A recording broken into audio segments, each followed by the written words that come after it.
Evet. Arkadaşlar videoları kapatalım. Biz hemen vakit geçirmeden tekrar hoş geldiniz Sergen Hoş Bey. bulduk. Hoş Evet. bulduk. Şimdi başlayalım sizinle. Biz sizinle konuşurken hatta ben başka bir konu düşünüyor derek telefon açmıştım. O konuyu mu konuşuruz diye. Siz dediniz ki şu konuyu konuşalım. Ben bir kitap yazıyorum. Ee, Hı hı. Altay halklarının kökeni. Hatta bugünlerde belki çıkma ihtimali de vardı. Sanırım Evet. çıkmadı bugünlerde. Hı Şimdi hı. bu isim de oradan geliyor zaten. Altay halklarının kökeni. Yanlış hatırlamıyorum değil mi? Evet, Kitabın evet. ismi de Hı öyle. Kitabın hı. ismi de Aynen. öyle. Şimdi bu kitap bildiğim kadarıyla uzun bir süre ve araştırmalarla yazıldı. Yani öyle Hı hı. oturup da bir anda yazılmadı. Sizden ricam yani o kitabı nasıl yazdınız? Hangi araştırmalarla e, dayanarak yazdınız? Ekip olarak mı yazdınız? E, Bu araştırmaları ekip olarak mı yaptınız? Bu konuda bilgi vererek başlarsam sevinirim. Ondan Sağ sonra olun. siz yorulana kadar devam ederiz. Eyvallah. İyi akşamlar öncelikle. Belirttiğiniz gibi bir editoryal çalışma aslında bu. Benim şahsi kitabım değil. Bir editoryal çalışma. Çok sayıda ismin yer aldığı, yaklaşık 50 makalenin bulunduğu e, bir interdisipliner bir köken çalışması. Bu açıdan Türkiye'de de aslında bir ilk tarih kongrelerinden bu yana diyelim. Atatürk'ün yaptığı tarih kongrelerinden bu yana Türkiye'de bu açıdan bir ilk olmuş oluyor çalışma. E, Altay halklarının hem dil bakımından hem arkeolojik hem antropolojik hem tarihsel kökenlerini irdeleyen bir 3 ciltlik çalışmadan söz ediyoruz. Önümüzdeki bir iki ay içerisinde çıkacak, şu an son düzeltileriyle uğraşıyoruz. Tabii yurt dışından da fazlaca yazarımız olduğu için çeviriler, dizgiler epey uğraştırıcı oldu. O açıdan aslında bu tarihte, bu programı yaptığımız tarihte kitabın çıkacağını düşünerek bu tarihe belirlemiştik. Ama maalesef işte bu kapanma süreçleri, matbaaların, yayın evlerinin işlerinin aksaması sebebiyle önümüzdeki aya kaldı. Umarım o zaman tekrar yine bir toplantıda kitap üzerinden daha farklı konularda da konuşuruz. Tabii. Kitabı şu açıdan önemsiyoruz. Hint-Avrupa teorilerini biliyorsunuz. Bunlar e, farklı bilim dallarının buluşmasıyla oluşturulmuş teorilerdir. Bizde genellikle Türkiyat tek başına dil veya tarihle uğraştığı için, hani dilcilerin veya tarihçilerin de kendi aralarında bir birlikteliğinden söz edemediğimiz için bir köken kuramını tam anlamıyla oturtamamışız. Avrupalılar bunu böyle yapmıyorlar. İşte farklı Avrupalı ekiplerle birlikte farklı kazılarda, araştırmalarda da bulundum zaman zaman ben. Özellikle Almanların, İngilizlerin köken araştırmalarında izledikleri yol e, hem arkeoloji, temelde zaten arkeoloji olmazsa olmaz bir disiplin. Antropoloji ve etnografya ile mutlaka desteklenmesi lazım. Bunun yanında halk bilimi, e, dil yani eğer e, Cermenlerden bahsediyorsak Cermenistik veya Slavoloji veya Semitokoloji, Astroloji, Sümeroloji, neyse Hititoloji, bunlardan beslenen bir interdisipliner çalışma gerektiriyor. Bu açıdan bizim çalışmamız Türkiye'de bir ilk olmuş oldu. Çalışmanın içerisinde ilk cilt, 3 ciltlik bir araştırma. İlk cildimiz tamamıyla Altay dil kuramı üzerine ayrılmış durumda. Burada Altay dil ailesi e, hakkındaki tartışmalar ve tek tek Altay dili üyeleri birer makale halinde inceleniyor. Moğolca, Tunguzca, Türkçe, birer makale halinde. Ayrıca Paleo-Sibirya dilleri dediğimiz, bugün Türkiye'de çok fazla bilinmeyen, hakkında pek bilimsel yayında bulunmayan çok eski Sibirya dilleri vardır.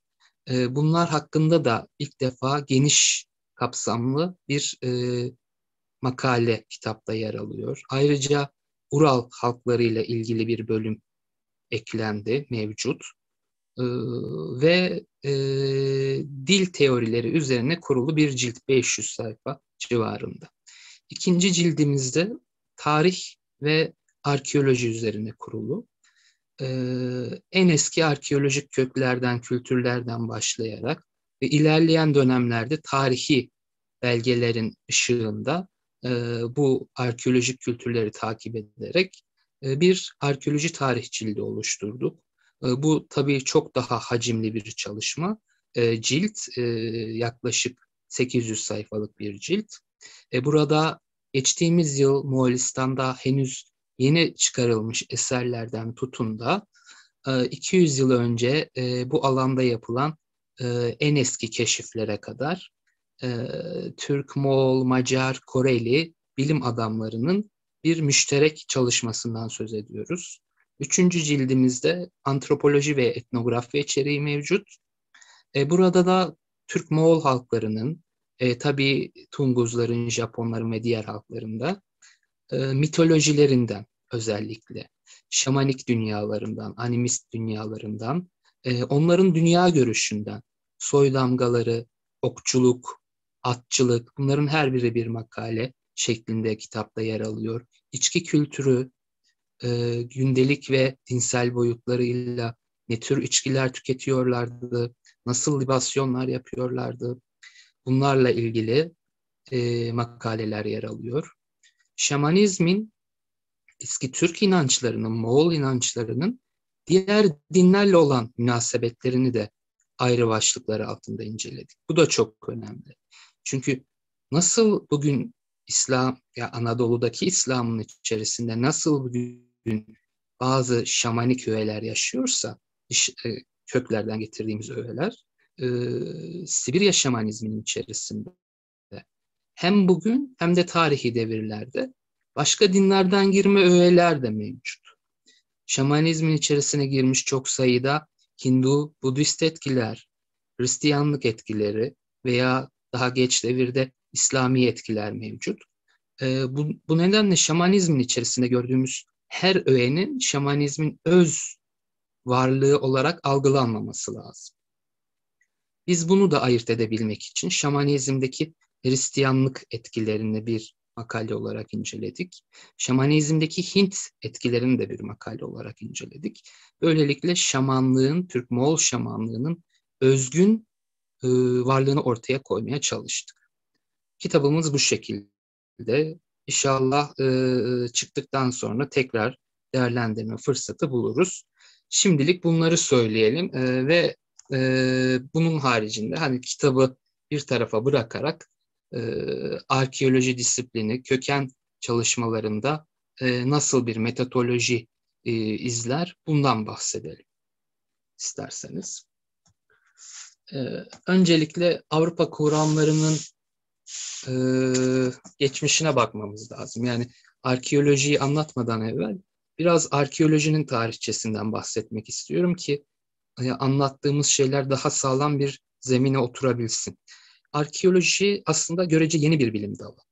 Yaklaşık yani 2-3 asırlık bir geçmişi mevcut arkeolojinin ve bunun temelinde de arkeolojiyi doğuran mantık aslında Kitab-ı Mukaddes'in, yani eski ahitin ve aynı zamanda tabii İncil'in içerisinde geçen bir takım eski uygarlıkları, eski kentleri maddi olarak delilleyebilmek, onları irdeleyebilmek, keşfedebilmek.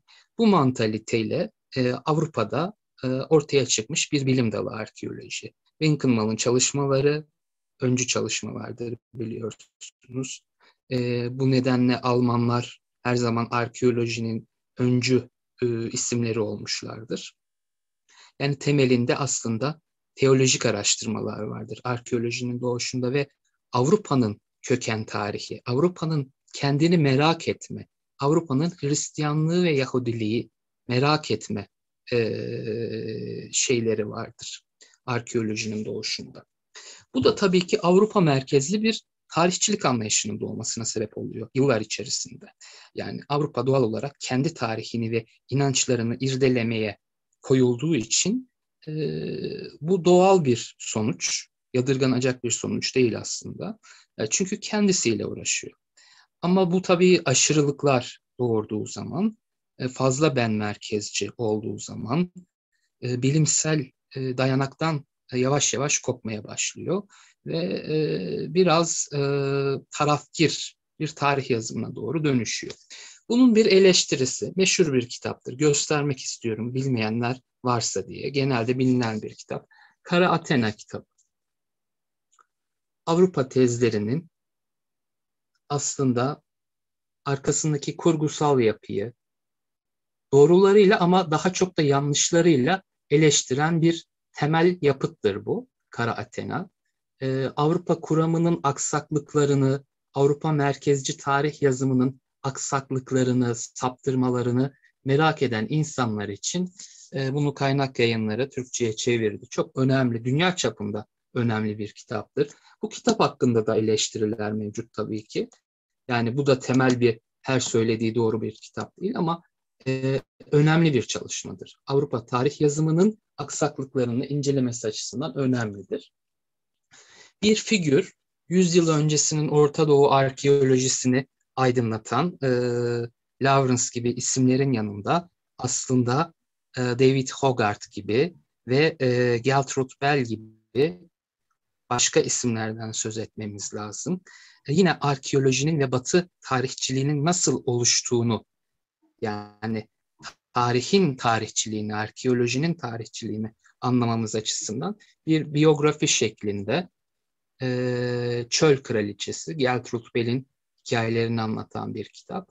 Bu kitapta da Batı arkeolojisinin nasıl, hangi mantaliteyle işlediğini kendi ağızlarından görebiliriz.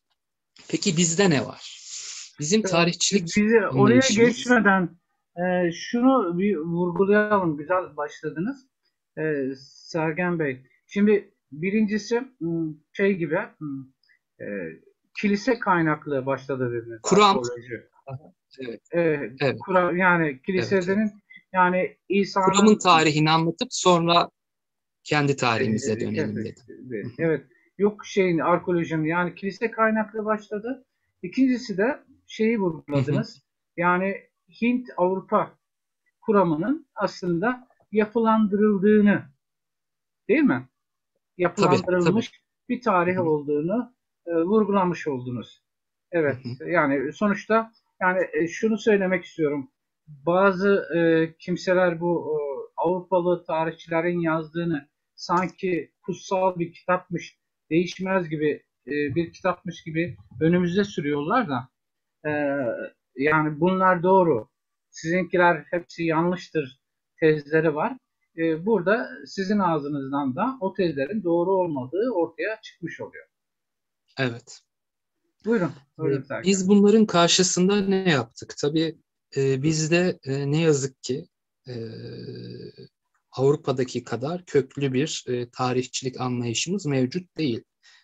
Her ne kadar Osmanlı'nın, Selçuklu'nun bir vakanüvislik geleneği olsa da bu çok da kuramsal bir tarihçilik olarak ilerlememiş ve daha ziyade menkıbevi bir anlatım üzerine kurulu bir tarih anlayışı. Daha bilimsel tarihi bir bilim olarak gören, mukayeseli olarak ele alan modern tarihçilik bizde her şeyde olduğu gibi yavaş yavaş Tanzimat, Meşrutiyet devirlerinde başlasa da esas itibariyle Cumhuriyet'in ilanıyla birlikte ortaya çıkıyor. Tarihin bir bilim, gerçek anlamda bir bilim haline gelmesi. Bunun da tabii ki öncü, tetikleyici ismi Atatürk ve Atatürk'le birlikte Atatürk'ün inşa ettiği Türk Tarih Kurumu. Türk Tarih Kurumu 1930 yılında Afet İnan'ın verdiği bir önergeyle, tabii ki Atatürk'ün aslında arkadaki isim Atatürk. Atatürk'ün telkinleriyle Afet İnan Hanım'ın o zamanki kızlık soy ismiyle Uzmay'dır. Afet daha doğrusu Uzmay soy ismini alacaktır. Afet Uzmay'ın 1930 yılında Ankara Türk Ocağı'nda verdiği bir önergeyle Türk Tarih Kurumu'nun temeli atılır. Şöyle de bir kitapçık yayınlanır o dönemde. Bu kitapçık bildiğiniz o meşhur 4 ciltlik Atatürk'ün listeler için hazırlattığı bildiğiniz 4 ciltlik meşhur tarih kitaplarının temelini oluşturacak olan bildiridir aslında. Afet İnan'ın şu kitapçığı, Türk tarihi hakkında mütalalar. Bu bildiriyle birlikte Türk Tarih Kurumu kurulur. Türk Tarih Kurumu'nun kurulmasını takiben Türk arkeolojisinin hem Anadolu temelli hem de Asya temelli, yani yalnızca Anadolu'da değil Asya ile de ilgileniyor ama her ikisini de paralel yürütmeyi amaçlıyor. Bu doğrultuda Dil ve Tarih Coğrafya Fakültesi kurularak Türk Tarih Kurumu'nun ve kardeş kurum olan Türk Dil Kurumu'nun ihtiyacı, bilimsel çalışmalar için gerekli olan bilim insanı ihtiyacı giderilmeye çalışılıyor. Afet İnan doktora tezinde şöyle bir antropolojik çalışma yapıyor Cenevre'de. Bu çok önemli bir yayındır. Devlet İstatistik Umum Müdürlüğü o dönemde böyle bir rapor şeklinde bunu yayınlıyor. Bugün kütüphanelerde dahi kalmamış bir rapordur bu. Afet İnan'ın 1937'de yaptığı Türkiye Antropometri anketi. Yaklaşık 60 binin üzerinde insan antropolojik olarak tahlil ediliyor. Yani tabii bunlar insanın kendini merak etmesi, tarihi merak etmesi, arkeolojiyi ve antropolojiyi bir bilim olarak görmemiz lazım. Öyle hani 30'lu yılların Avrupa'sındaki gibi yürütmüyoruz aslında bu işleri. Şövenist, faşist bir zihniyetle başka etnisel unsurları dışlayıcı bir zihniyetle yapılmıyor bu. Sadece tarihin köklerini algılamaya çalışan bir merak duygusuyla yapılıyor. Onu parantez içinde söylememiz lazım. 64 bin kişi bilimsel olarak inceleniyor. Ve Türk etnisitesinin antropolojik tahlili ortaya konulmaya çalışılıyor. Şöyle. Burada şu şekilde eski telefon rehberleri gibidir. Her türlü ölçüm içerisinde bölgelere, mıntıkalara ve köylere göre ayrılmıştır. Her bölgeden kadın ve erkek örnekler alınmıştır. Ve neredeyse Anadolu'nun tamamı bu metotla incelenmiştir. Yalnızca yaşayan kişilerden değil, mezarlıklardan da, Selçuklu Osmanlı mezarlıklarından alınan örneklerle de bu tespitler mukayese edilerek sonuçlara varılmaya çalışılmıştır. Burada da ölçümlerin nasıl yapıldığını gösteriyor. Yani tam anlamıyla bir bilimsel bir çalışmadır. Akabinde Şevket Aziz Kansu tabii antropoloji kürsüsünün başkanı olan isim. Atatürk'ün de çok yakınındaki bir isim. Bu şekilde fakültede okutulan antropoloji kitaplarını yayınlıyor ve burada insanlığın kökenlerinden sadece Türkler mevzu bahis değil, insanı anlamaya çalışıyor. İnsan nasıl doğdu? Afrika'daki ilk uygarlıklar nasıl gelişti? Anadolu'daki ilk medeniyetler nasıl gelişti? Ve Asya'daki durum neydi? Bakın Avustralya dahi var. Tüm dünyayı inceliyorlar. Ve bunlar da Frankofon isimlerdir. Yani o dönemin bilim dili ve uluslararası dili Fransızca olduğu için bütün yayınlar Fransızca devrin en güncel bilimsel çalışmalarından faydalanılarak oluşturulmuştur. O açıdan hiç öyle afaki, havada uçuk kaçık teoriler değil, son derece bilimsel, devrin en güncel akademik kaynakları neyse onlar kullanılarak yapılmış araştırmalar.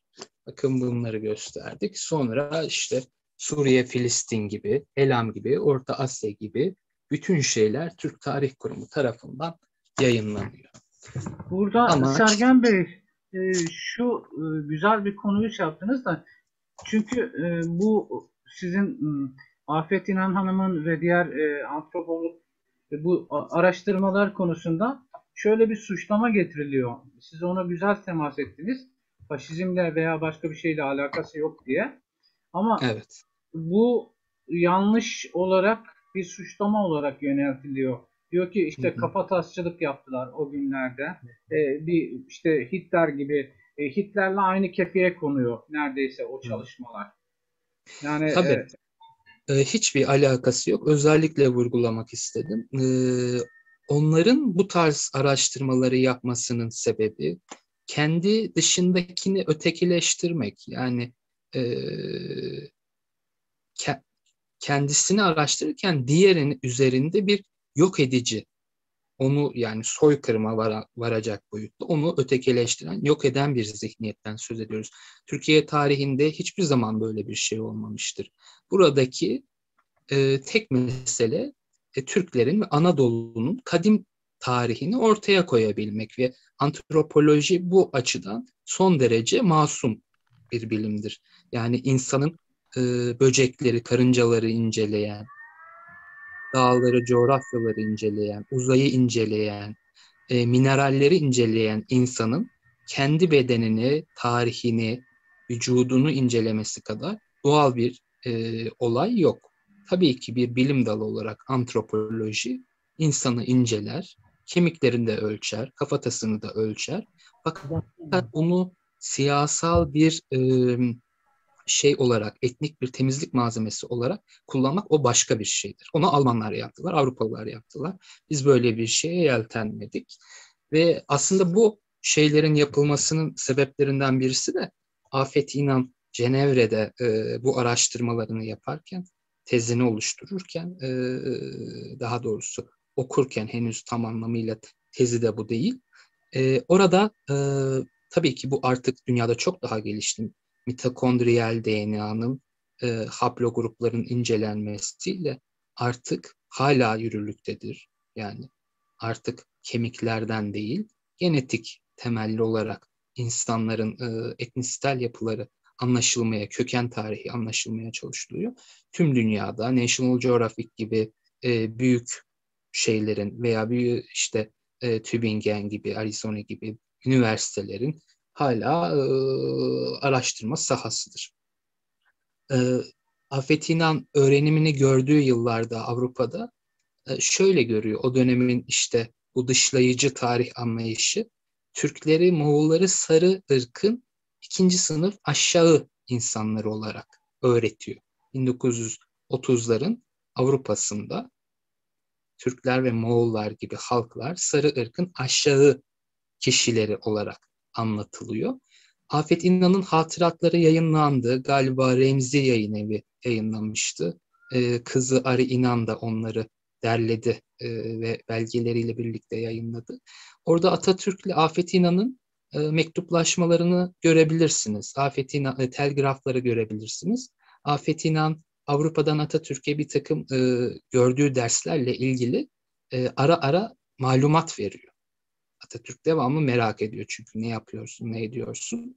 Afet İnan malumat veriyor ve gördükleri derslerde Türklerin sarı ırk olduğunu, ikinci sınıf insan olduklarını, işte Avrupalı beyaz insanların ve Afrikalı siyahilerin arasında ikincil dereceden ne aşağı ne yüksek ırk, ikincil dereceden bir gruba girdiklerini söylüyor. Tabii Atatürk buna çok sinirleniyor. Böyle bir şeyin olamayacağını, e, bu zihniyetin ne kadar zararlı olduğunu ve bilimsel olmadığını, çünkü Atatürk de aynı zamanda Sümeroloji, antropoloji gibi alanları kurmuş birisi olarak bu konulara son derece meraklı ve çok iyi Fransızca da bildiği için yapılan tüm çalışmaları da takip ediyor. Bir an evvel bu şeyleri başlatıyor, anketleri başlatıyor.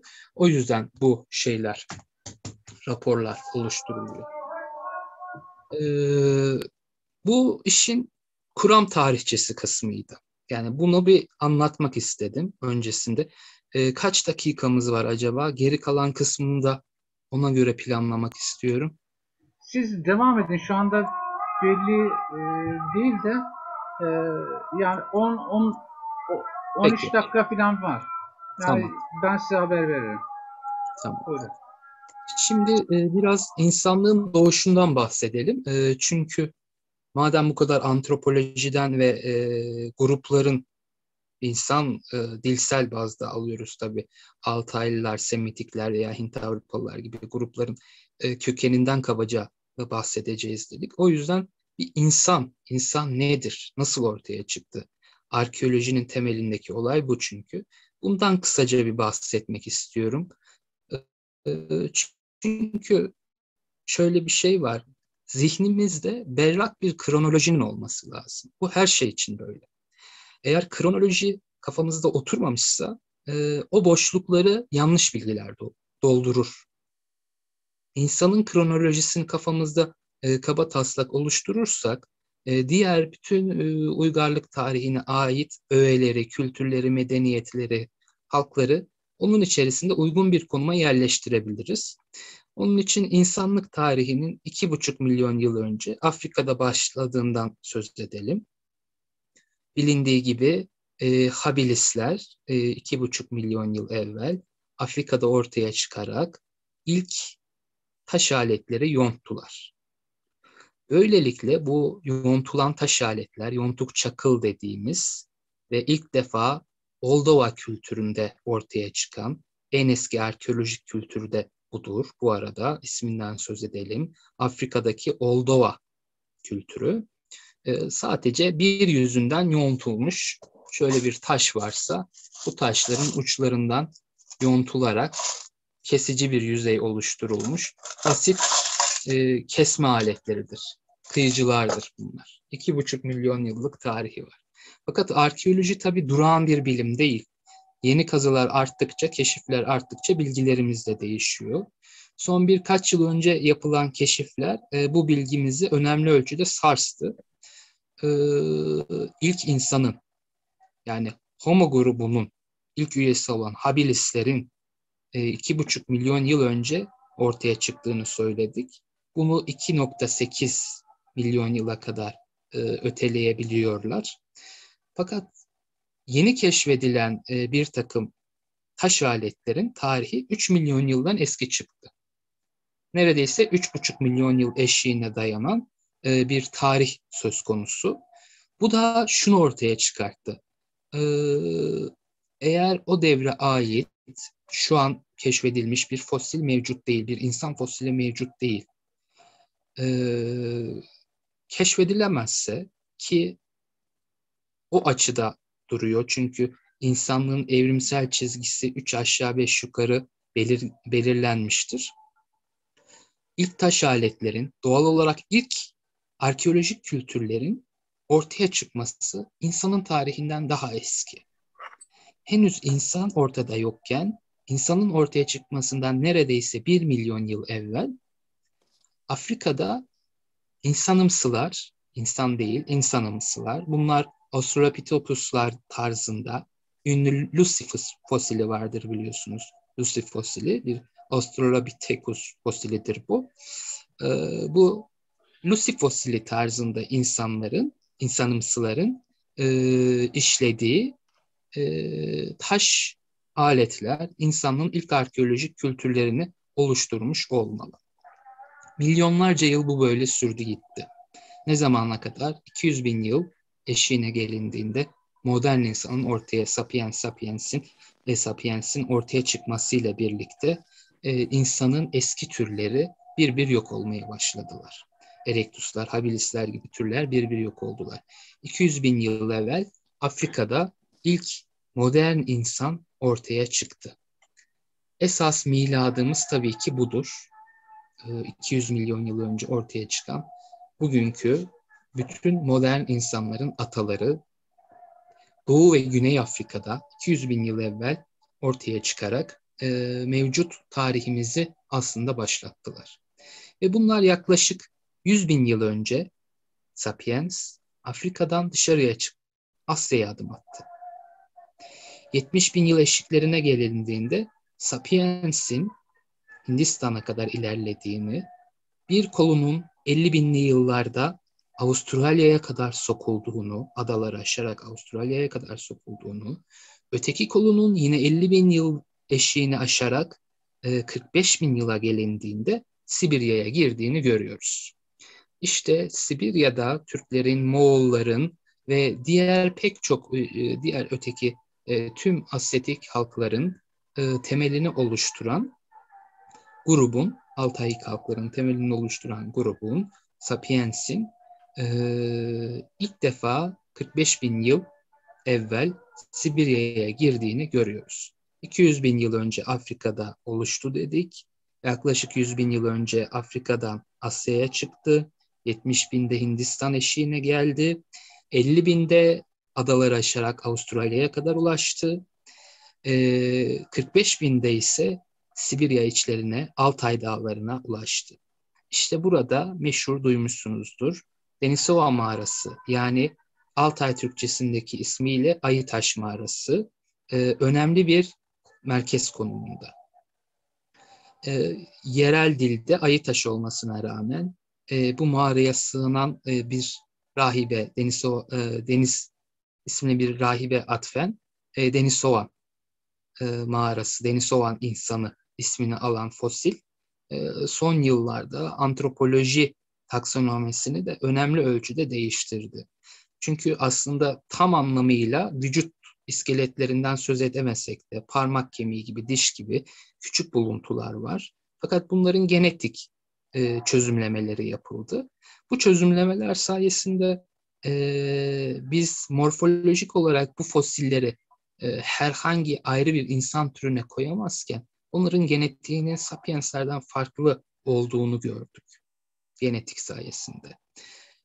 Ve epey de eski olduğunu gördük. Neandertallerden dahi bize daha yabancı olduğunu gördük.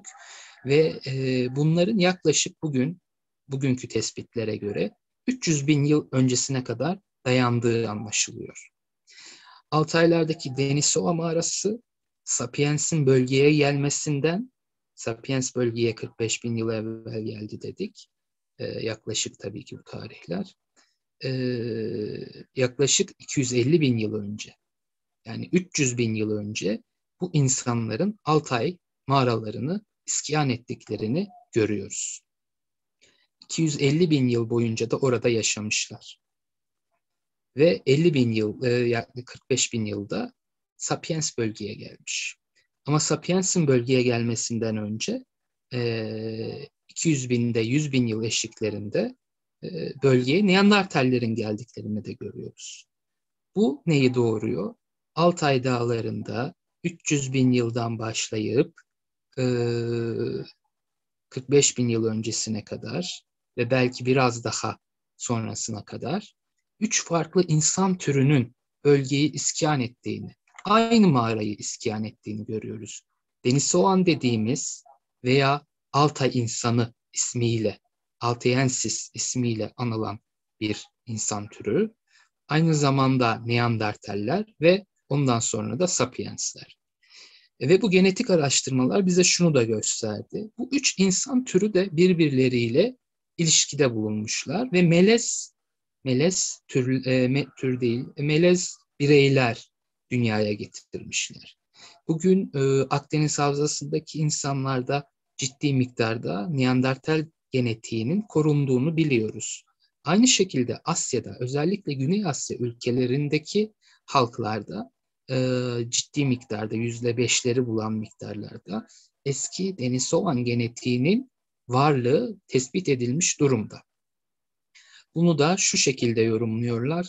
Asya'nın en ücra bölgelerinde, güneydeki adalara kadar bunlar çekildiler ve son olarak buralarda kaldılar Denisovanlar. Yani Sapiens'ten kaça kaça buralara kadar geldiler ve en son buralardaki adalarda, belki tropik bölgelerde Hani balta girmemiş ormanlar, yitik kabileler diyoruz ya. Bu tarz izole bölgelerde kalarak kendilerini belli bir müddet daha korudular. Bu sebeple Sapiens'le olan karışımlar son olarak bu bölgelerde korundu. 45 bin yıl önemli bir eşik bütün Asya ve Sibirya tarihi açısından. Özellikle Altaylar açısından. Altaylar dağlık bir bölge olduğu için mağaralar Sergen Bey, açısından da. burada sözünüzü unutmayın. Deniz Soğanlar'ın e, Doldu mu bu süremiz? süremiz 1 dakika kaldı. Ben Tamam. kapatayım. Kesilmesin. Tamam. Sözünüzü unutmayın. Buradan devam edelim. Olur mu? Oldu. Evet. Tekrar hoş geldiniz. Bu Deniz Hoş bulduk. Soğanlar'ın Sapienslerden kaçtıklarından, uzak yerlere dağıldıklarından bahsediyoruz. Size bir şey soracağım. Fırsat bulmuşken. Şimdi Hı hı. yabancı kaynaklarda bu birleşmenin Orta Hı hı. Doğu'da bir yerlerde olduğu söyleniyor. Yani şimdi DNA'larımızın her insanda e, biraz Neandertal, biraz işte Homo sapien, biraz Denisovan yani Altaylı geni olduğu söyleniyor. Hı Bu hı. diyorlar bu birleşme de Orta Doğu'da. Ama sizin anlatımlarınıza göre bu birleşme Aytaş mağarasında olmuş gibi gözüküyor. Evet, evet tabii. Tabii tek bir şeyden söz etmiyoruz. Yani şu ortaya çıktı. Yani bu tek seferlik münferit bir olay değil. Belki binlerce yıl sürdü. O açıdan Orta Doğu zaten bunların çıkış kaynağı.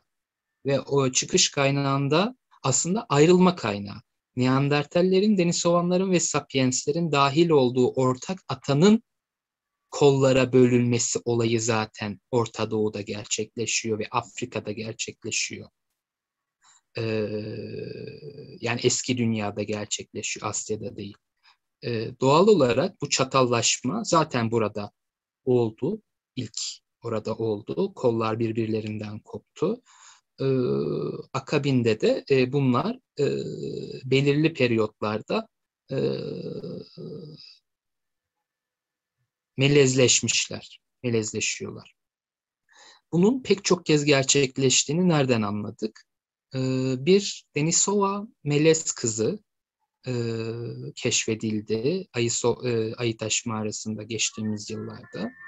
Bu kızın şu an net hatırımda değil ama öyle olması lazım yüksek ihtimalle. Baba tarafının bir Denisovan, anne tarafının bir Neandertal olduğu. Yani %90 ihtimalle böyleydi ama bakmak lazım. Olduğu görüldü.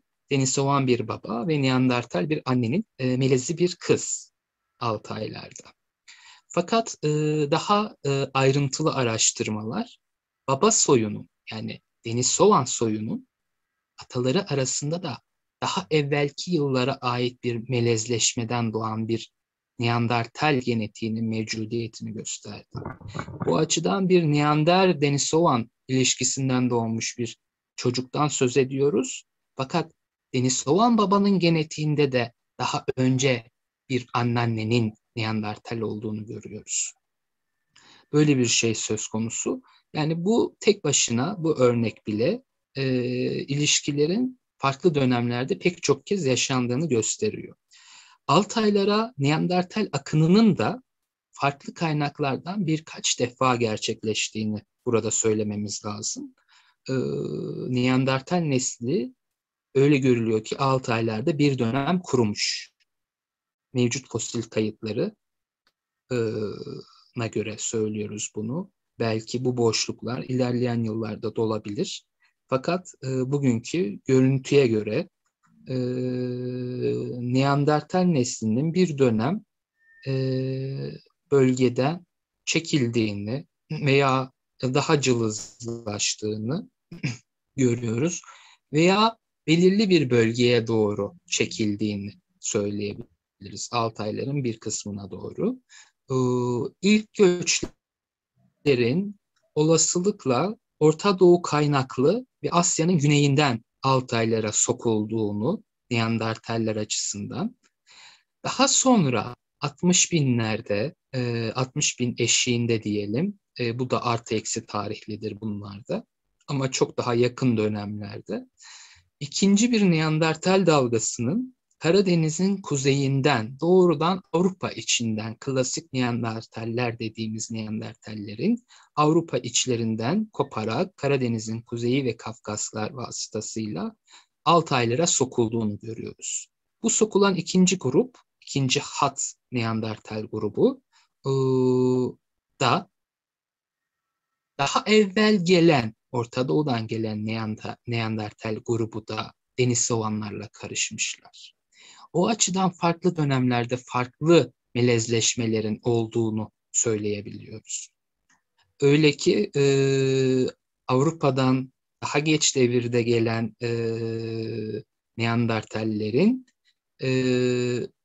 bazı özel Mikokien dediğimiz arkeolojide prehistoryenlerin Mikokien dedikleri ve Mikok aletlerle karakterize olan bir taş kültürü vardır. Bu kültürün Altaylara kadar uzandığını görüyoruz. Fransa'da, Orta ve Batı Avrupa'da çok spesifik bir kültür olan Mikokien'in ve bunların özel taş alet türleri vardır. Özel kenar kazıyıcıları vardır. Ve özel el baltaları vardır. Biface dediğimiz iki yüzeyli aletler vardır. Özellikle yatık yöneşen tipli kenar kazıyıcıların Avrupa içlerinden Altaylara kadar yayıldığını görüyoruz. Avrupa'daki kültürler Altaylara kadar yayılmış. Ve işte bu melezleşmeler neticesinde bir şey oluşuyor. Fakat şunu söylemek lazım. Tabii Denisova modern bir insan değildi.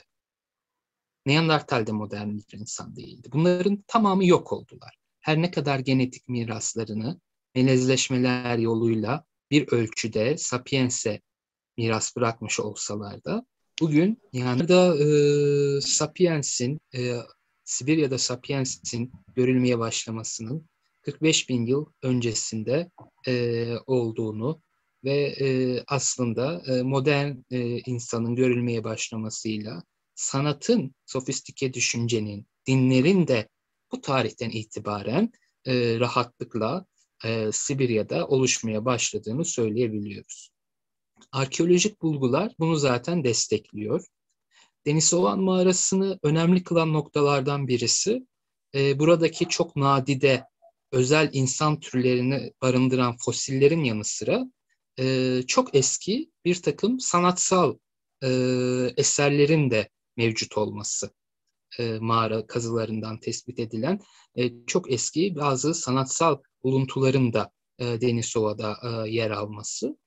Bunlar 3 aşağı 5 yukarı 45 bin yıl ile 40 bin yıl arasına tarihlendirilen kemikten ve taştan ve dişlerden yapılmış bir takım boncuklar, figüratif hayvan motifli eserler veya yine taşlardan yapılmış bilezikler gibi bazı ritüel süs eşyaları mevcut.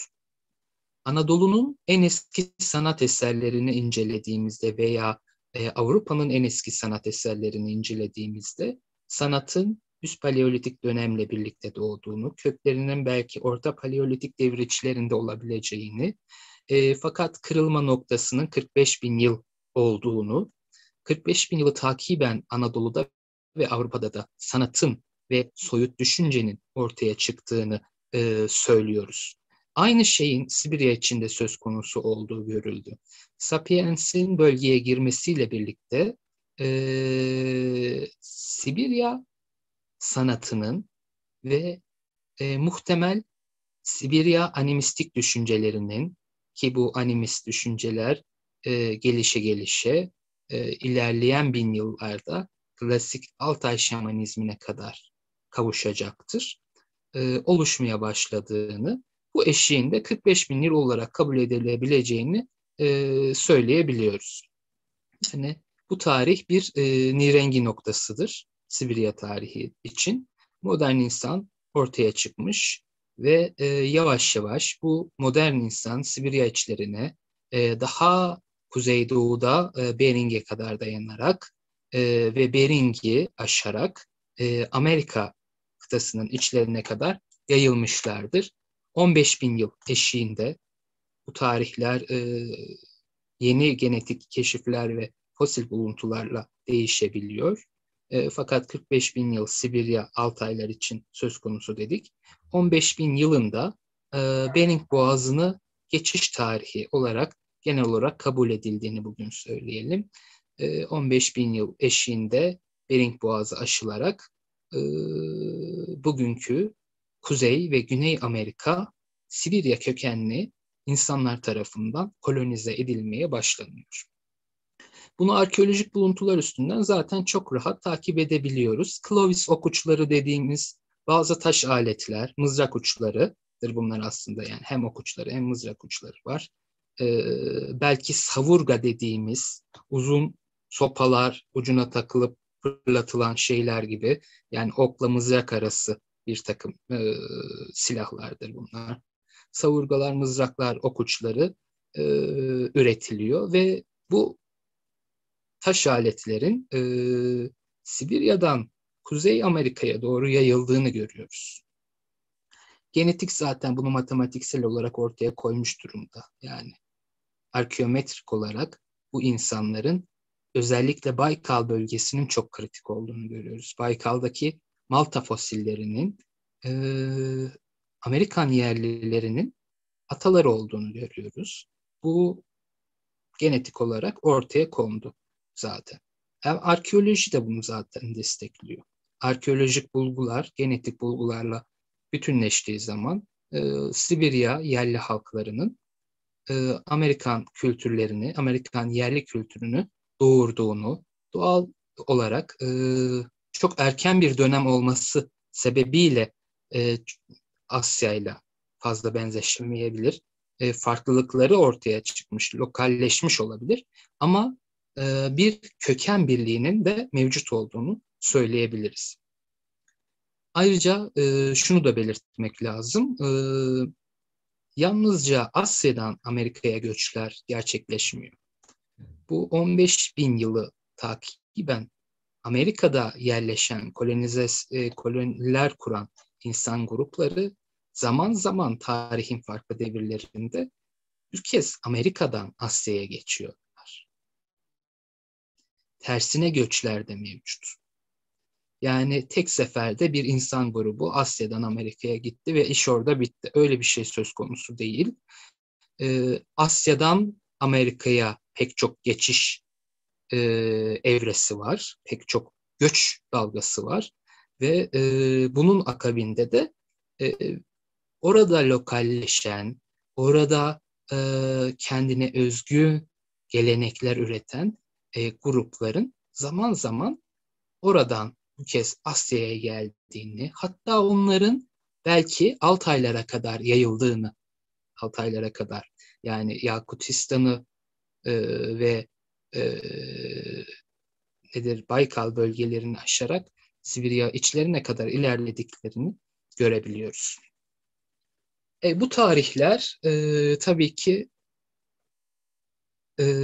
10 bin yıl eşiğine gelindiğinde Mezolitik dediğimiz arkeolojide bir ara taş çağının yaşanmaya başlanmasıyla birlikte bu söz ettiğimiz paleolitik kültürler bir kırılmaya uğruyor. Altaylar dahil bütün Sibirya'da ve Orta Asya'da farklı bir yaşantı, farklı insan organizasyonları ortaya çıkıyor. Çünkü paleolitik buzul çağlarının mamut avcıları, mamutlar peşinde koşan, iri cüsseli hayvanlar peşinde koşan avcılarının ortaya çıkardığı kültür büyük bir çöküntüyle yok oluyor. Holosen'in başlaması, iklimin değişmesi, buzul çağının sona ermesi, faunanın değişmesi, floranın değişmesi doğal olarak ekonomiyi değişime götürüyor. Yani ekonominin değişmesiyle birlikte avlanan av hayvanlarının değişmesiyle birlikte nedir bu? Paleolitik devrin iri cüsseli mamutlar gibi hayvanlarından Mezolitik devrin e, daha hareketli, daha küçük cüsseli geyikler gibi, ama bunlar tabii şey değil, karacalar gibi diyelim, veya daha küçük samurlar gibi, su kuşları gibi küçük cüsseli orman hayvanlarına ve kuşlarına doğru dönüşüyor. Koyun, keçi gibi hayvanlar, küçükbaş hayvanlar. Daha sonraki yıllarda tabii ki Neolitik ve Eneolitikle birlikte büyükbaş hayvanların, e, öküzlerin, işte boğaların devreye girmesiyle farklı bir hayvancılık sistemine doğru bu dönüşüyor. Hayvancılığın dönüşmesi tabii kültürleri ve bu kültürlerle ilişkili araç gereçleri de değiştiriyor. Mızraklardan yavaş yavaş ok uçlarına doğru bir dönüşüm başlıyor. Bir ok ucuyla bir mamutu avlayamazsınız. Onun için bir mızrak gerekli. Paleolitik devrin insanı için.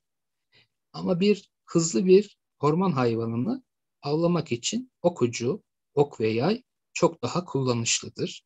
Bu nedenle Asya, Sibirya halkları arasında okçuluk yavaş yavaş yayılmaya başlıyor. 10 bin yıldan bu milattan evvel 6 binlere kadar bu şekilde devam ediyor. 6 binlere gelindiğinde artık Altaylar'da bir Neolitik kültürün ortaya çıktığını görüyoruz. Altaylar'da artık seramik arkeoloji için çok önemli bir materyaldir. Seramik eski toplumların kimlik kartı gibidir. Her kültürün, her toplumun farklı farklı seramik türleri vardır. Ve özellikle biz tarih öncesi prehistorik toplumları incelerken, kültürleri incelerken bunları belirli seramik formlarına göre tahlil ederiz. Bir tipolojisi vardır. O tipoloji kronolojiye göre farklılıklar gösterir. Tarihin her devresine, her alt devresine göre farklı formlar, farklı teknikler gelişir. Dolayısıyla tarih öncesi çağların kitabeleri gibidir. O açıdan Altaylar'da, 6000'lerde seramiğin ortaya çıkmasıyla birlikte bir Neolitik kültür, Neolitik uygarlık diyelim, Neolitik uygarlık ortaya çıkıyor ve bu Neolitik, Altay Neolitiği bugüne kadar ki Altay kültürlerinin aslında babası olarak Altayların esas yerel kültürünün temelini atıyor. Altay şamanizminin temeli atılıyor. Altaylardaki pek çok inanmanın temeli atılıyor. Ölülerin başlarının, nehirlerin akış yönlerine doğru çevrilmesi gibi, ruhların kuzeye göç etme inancı gibi, yeraltı siloları gibi, ilk mimarlık izleri gibi bu göçer veya konar göçer toplumlar dediğimiz toplumların aslında yerleşik yaşama da adapte olduklarını ve bir takım mimarlık kalıntıları bıraktıklarını görüyoruz. Üstelik bunu ta Paleolitik çağdan itibaren de biliyoruz. Paleolitik'te hayvan kemiklerinden, mamutlar gibi iri cüsseli hayvanların kemiklerinden çatılmış konutlar mevcuttur. Bunlar tabii görece daha e, basit diyebiliriz ama yine de bir teknik gerektirir, önemlidir.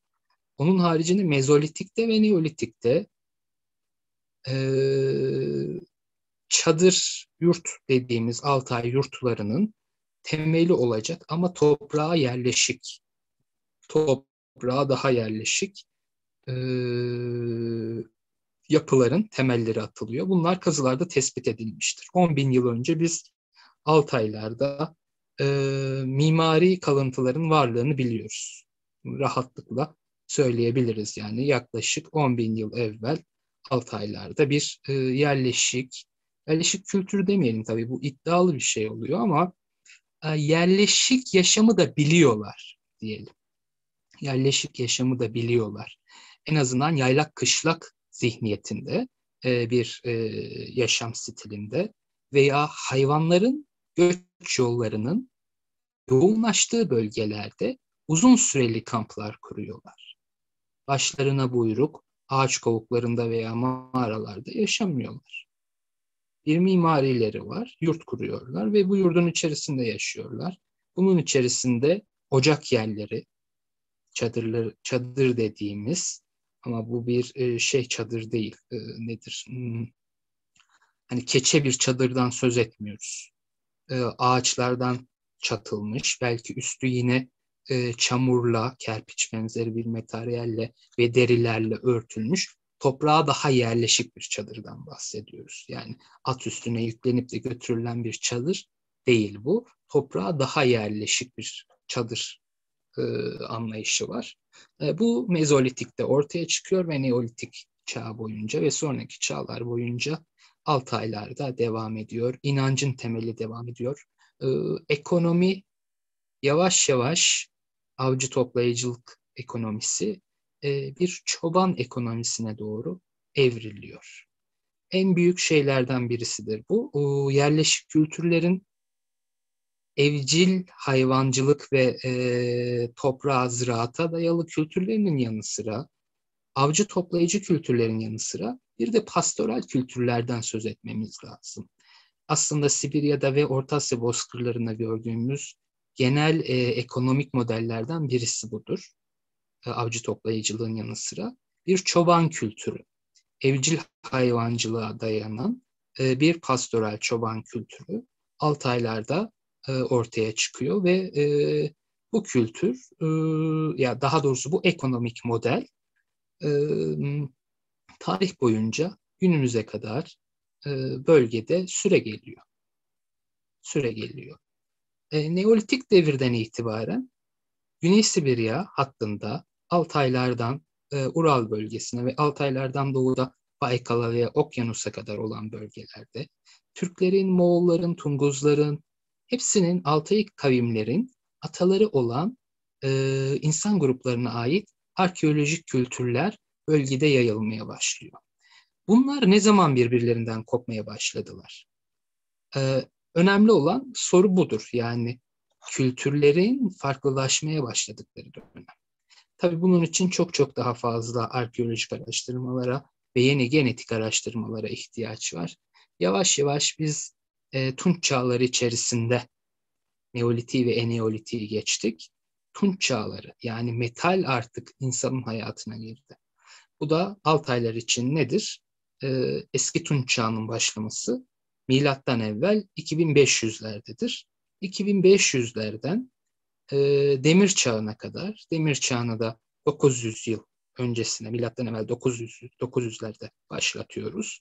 Bu süre içerisinde, Tunç devirleri içerisinde e, grupların birbirlerinden yavaş yavaş kopmaya başladığını ve esas kopmalarında belki Demir çağı içerisinde İskit olarak bildiğimiz e, kültürün, biliyorsunuz İskitler çok büyük bir bozkır kültürü yaratmışlardı.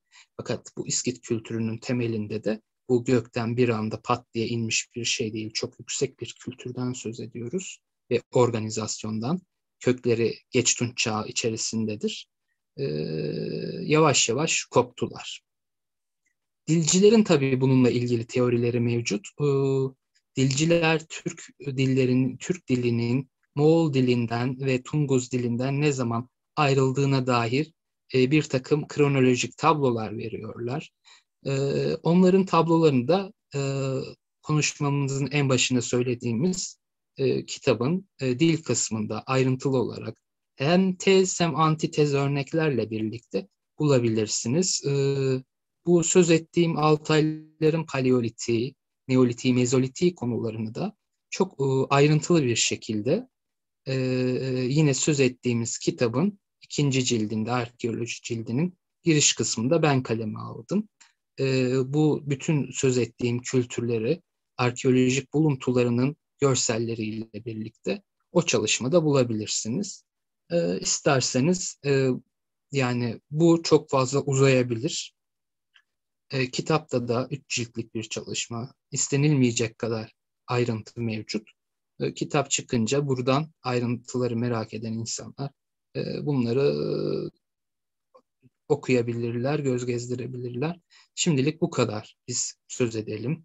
Antisemitiklerden ve şeylerden, Hint-Avrupalılardan çok fazla söz etmedik esas konumuz olmadığı için. Ama sorular kısmında merak edilen kısımlar varsa ben de bildiğim kadarıyla anlatmaya çalışırım. İsterseniz soru alalım. Teşekkür ederiz Sergen Bey. Soruları arkadaşlar, şimdi vaktimiz var, yazmaya başlayın. Bundan sonra eğer soramazsam tekrar yazmanız gerekecek. Onu hatırlatayım. Diğer başka bir oturuma uzarsa. Şunu vurgulamak istiyorum.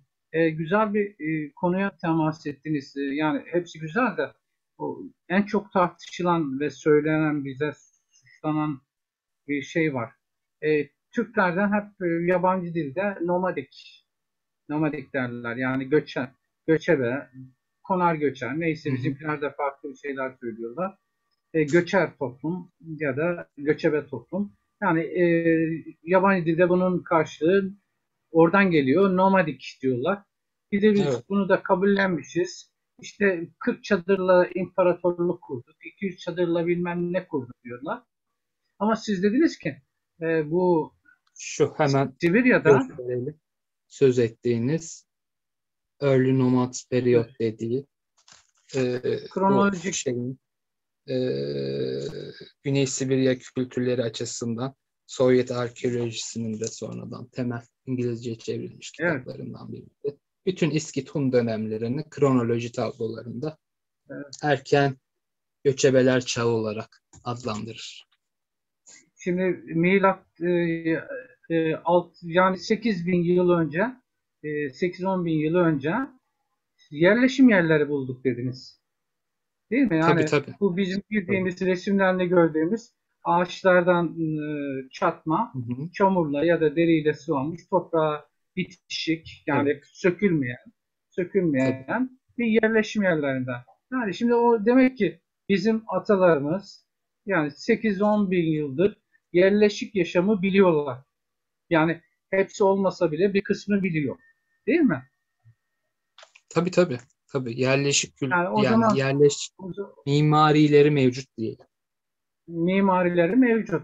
Yani o zaman bizim çıkıp da ya işte Türkler nomadikti demek aptalca bir tez Resim. gibi geliyor bana.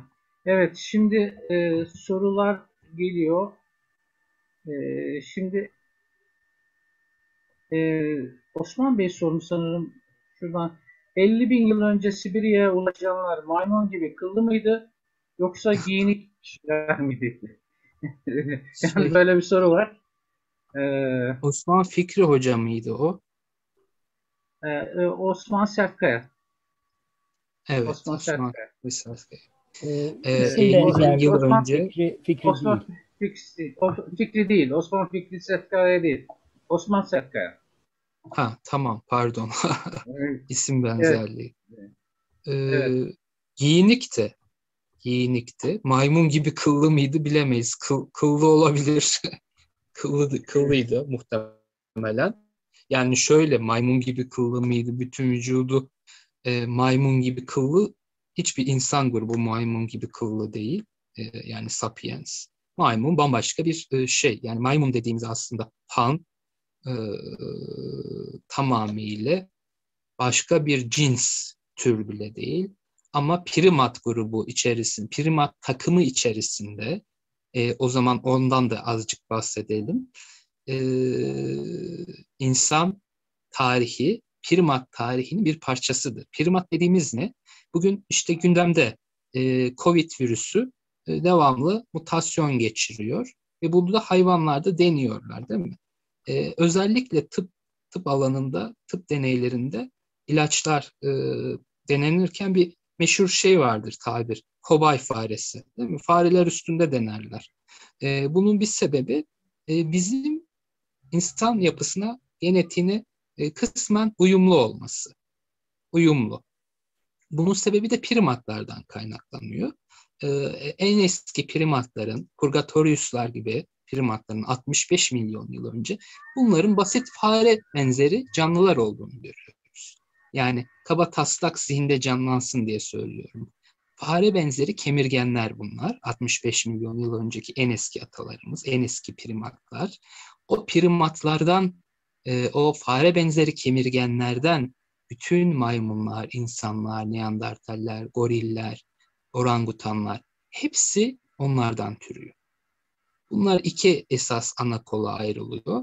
Antropoid gruplar, insanın da içerisinde olduğu antropoid gruplar daha çok Afrika'da e, evrimleşiyorlar. İnsan da onların kollarından birisi. Alt kollarından birisi. Sapiens de bunun içerisinde en gelişmiş olanı. En gelişmiş. Ve Altaylardaki söz ettiğimiz o 45 bin yıl öncesine ait kültürlerde şöyle güzel örnekler var. Afrika'da zannedersem tartışmalı kırık bir daha eski bir örnek daha mevcut. Fakat Asya'daki Altay mağarasında korunmuş örnek çok daha iyi. Bir kemik delikli dikiş iğnesinin mevcudiyeti çok önemli Altaylarda. Bunlar giyim kuşamla ilgili olmalı. Çünkü aynı zamanda boncuklar var. Ve belki işte kürklerden, derilerden ve benzeri malzeme, bızların da olduğunu, deri işçiliğinde kullanılan delici bızların da olduğunu görüyoruz. Kemik repertuarı geniş yani. Delikli iğnelerden tutun da yine deri işçiliğine yönelik kullanılmış olabilecek bir takım kemik aletler bizde bu insanların giyindiklerini gösteriyor. Avrupa'da için de söz konusu yani aynı şeyler. Avrupa'da da farklı değil. Avrupa'da da ve Anadolu'da da kemik iğnelerin varlığı biliniyor. Paleolitik içerisinde, Mezolitik'te de. Bu insanlar muhtemelen kürklerden, derilerden kostümler yapıp giyiyorlardı. Hatta Neolitik dönemde şöyle bir şey var. Neolitik çağda mevcut mezarlarda buluntu olarak, kostüm olarak korunmamış. Fakat mezarlara gömülen bireylerin yanına bırakılan mezar eşyalarını ve elbiselerin üstündeki aplikleri düşünün mesela. Şu bir kumaş, bu organik bir malzeme, bu eriyor, kolay eriyen bir şey. Ama üstünde bir düğme var bakın. Bu düğme kemikten olabilir, taştan olabilir. Daha sert bir malzeme. Bu kumaş erise bile bu düğme burada kalıyor. Ve benim vücudumun üstünde bu şekilde dizili olarak kalıyor bunlar. Bunun gibi elbise kullanımı ile ilgili bir takım materyallerin, yanına konan ok uçlarının, işte ne bileyim kesicilerin yeniden bir rekonstrüksiyonuyla bu insanların Neolitik dönemde muhtemelen pantolon da giydiğini Altaylarda gösteriyor. Doğrudan bulunmuş bir pantolon örneği mevcut değil ama olasılıkla Neolitik çağdan itibaren Altaylardaki insanların pantolon giydiklerini de söyleyebiliriz. O haplogruplar meselesi, onlar hakkında çok teferruatlı yayınlar var. Ve genetik şemalar da var. Bazılarını ben de kullandım ilgili yayınlarda. Merak eden insanlar bunu Google yöntemiyle hemen bir dakika içerisinde erişebilirler. Cenk Gezici sormuş. Paleo-Siberian. Q haplogrupları ve R1'ler, RA'lar, tartışmalı haplogruplar vardır. Bizim kitabımızda da Turkish DNA grubunun son antropolojik genetik çalışmaları da değerlendirerek yazdığı bir 50 sayfalık çok geniş ölçekli bir genetik yazısı da kitapta yine mevcut antropoloji cildinde. Ayrıca bir Macar antropoloji grubunun da yine Hunların kafataslarının incelenmesi yoluyla elde ettikleri antropolojik verileri işledikleri bir makalede yine kitapta mevcut. O açıdan antropoloji bölümü de aslında aydınlatıcı. Merak edenler onlara da bakabilecekler. Evet. Şimdi kısa bir soru var. Cenk Gezici sormuş. Paleo-Siberian yani taş dönemi Sibiryalı halklar arasında Türk boyları var mıdır? Varsa hangileridir? Yani o taş dönemde tabii bilmiyorum nasıl Türk boyu nasıl ayırt edilecek böyle bir sistem var mı? Gerçi Semih Güner hocamız şöyle demişti. Milattan önce 17 binlerde e, Türkçenin izlerine rastladık demişti Sibirya'da. Şimdi şöyle, şunu konuşalım. Bir arkeolog olarak şiddetle karşı çıktığım şey, e, arkeoloji basit motif benzetmelerine veya işte her sakallıyı dedeniz zannetmeyin deyimi gibi her gördüğümüz keçi figürünün eski bir Türk damgası olarak adletmekle yapılabilecek bir şey değil. Onu da konuşalım. 10 bin yıl öncesine ait bir çizimi, 100 yıl öncesine ait bir çizimle mukayese edemeyiz. Ediyorsak bunun arasındaki irtibatı kurmamız lazım. Bu ilahiyatçıların çok yaptıkları hadis zincirleri vardır ya, onun Evet. gibi bu tarih içerisinde nasıl evrimleşmiş? Hani şeylerde nedir? Evrim karşıtları da kendilerince yaptıkları bir karşı çıkış vardır. Ara fosil yok, ara fosil yok derler. Ara fosilleri göstermek zorundasınız. 10 bin yıl öncesine ait bir insanın ortaya koyabileceği şekil şemaller bellidir insan zihninin. Bir çocuğun eline kalem verdiğiniz zaman da karaladığı zaman ortaya çıkartacağı şeyler, şekiller, şemaller 3 aşağı 5 yukarı bellidir. Bu insanın ortak bilinçaltından kaynaklanan bir şey. Pek tabii ki çok eski köklere dayanan damgalar ve motifler var. Ama bunu tamamen bilim metodolojisinin dışında basit bir gözlemle işte şurada da bak şöyle bir keçi damgası var, burada da bilmem ne var. Bütün dünyada işte Türklerin bilmem nesi yayılmıştır. Öyle bir basit gözlemle yapılabilecek bir iş değil bu. Kesinlikle. Ve kronolojiyi en başta şu yüzden verdim. 10 bin yıl öncesine ait 10 bin yıl öncesine ait bir Neolitik, Mezolitik kültürden bahsediyorsak kesinlikle bir milliyet ismini almamız gibi bir şey söz konusu değil. Dünyanın hiçbir yerinde ve hiçbir kültüründe. Bunlar henüz oluşmamış şeylerdi. Yani geçtiğimiz yüzyılda cep telefonundan bahsetmek gibi bir şey. Henüz icat edilmedi veya henüz keşfedilmedi. Olmadı. Doğması lazım. Milliyetlerin temelini oluşturan insan grupları var. Bölünecekler, daha olgun kültürler, medeniyetlere dönüşecekler ve o şekilde milliyetler oluşacak. Bu da genel itibariyle Tunç çağları içerisinde oluşmaya başlar ve Demir çağında da iyice belirginleşir.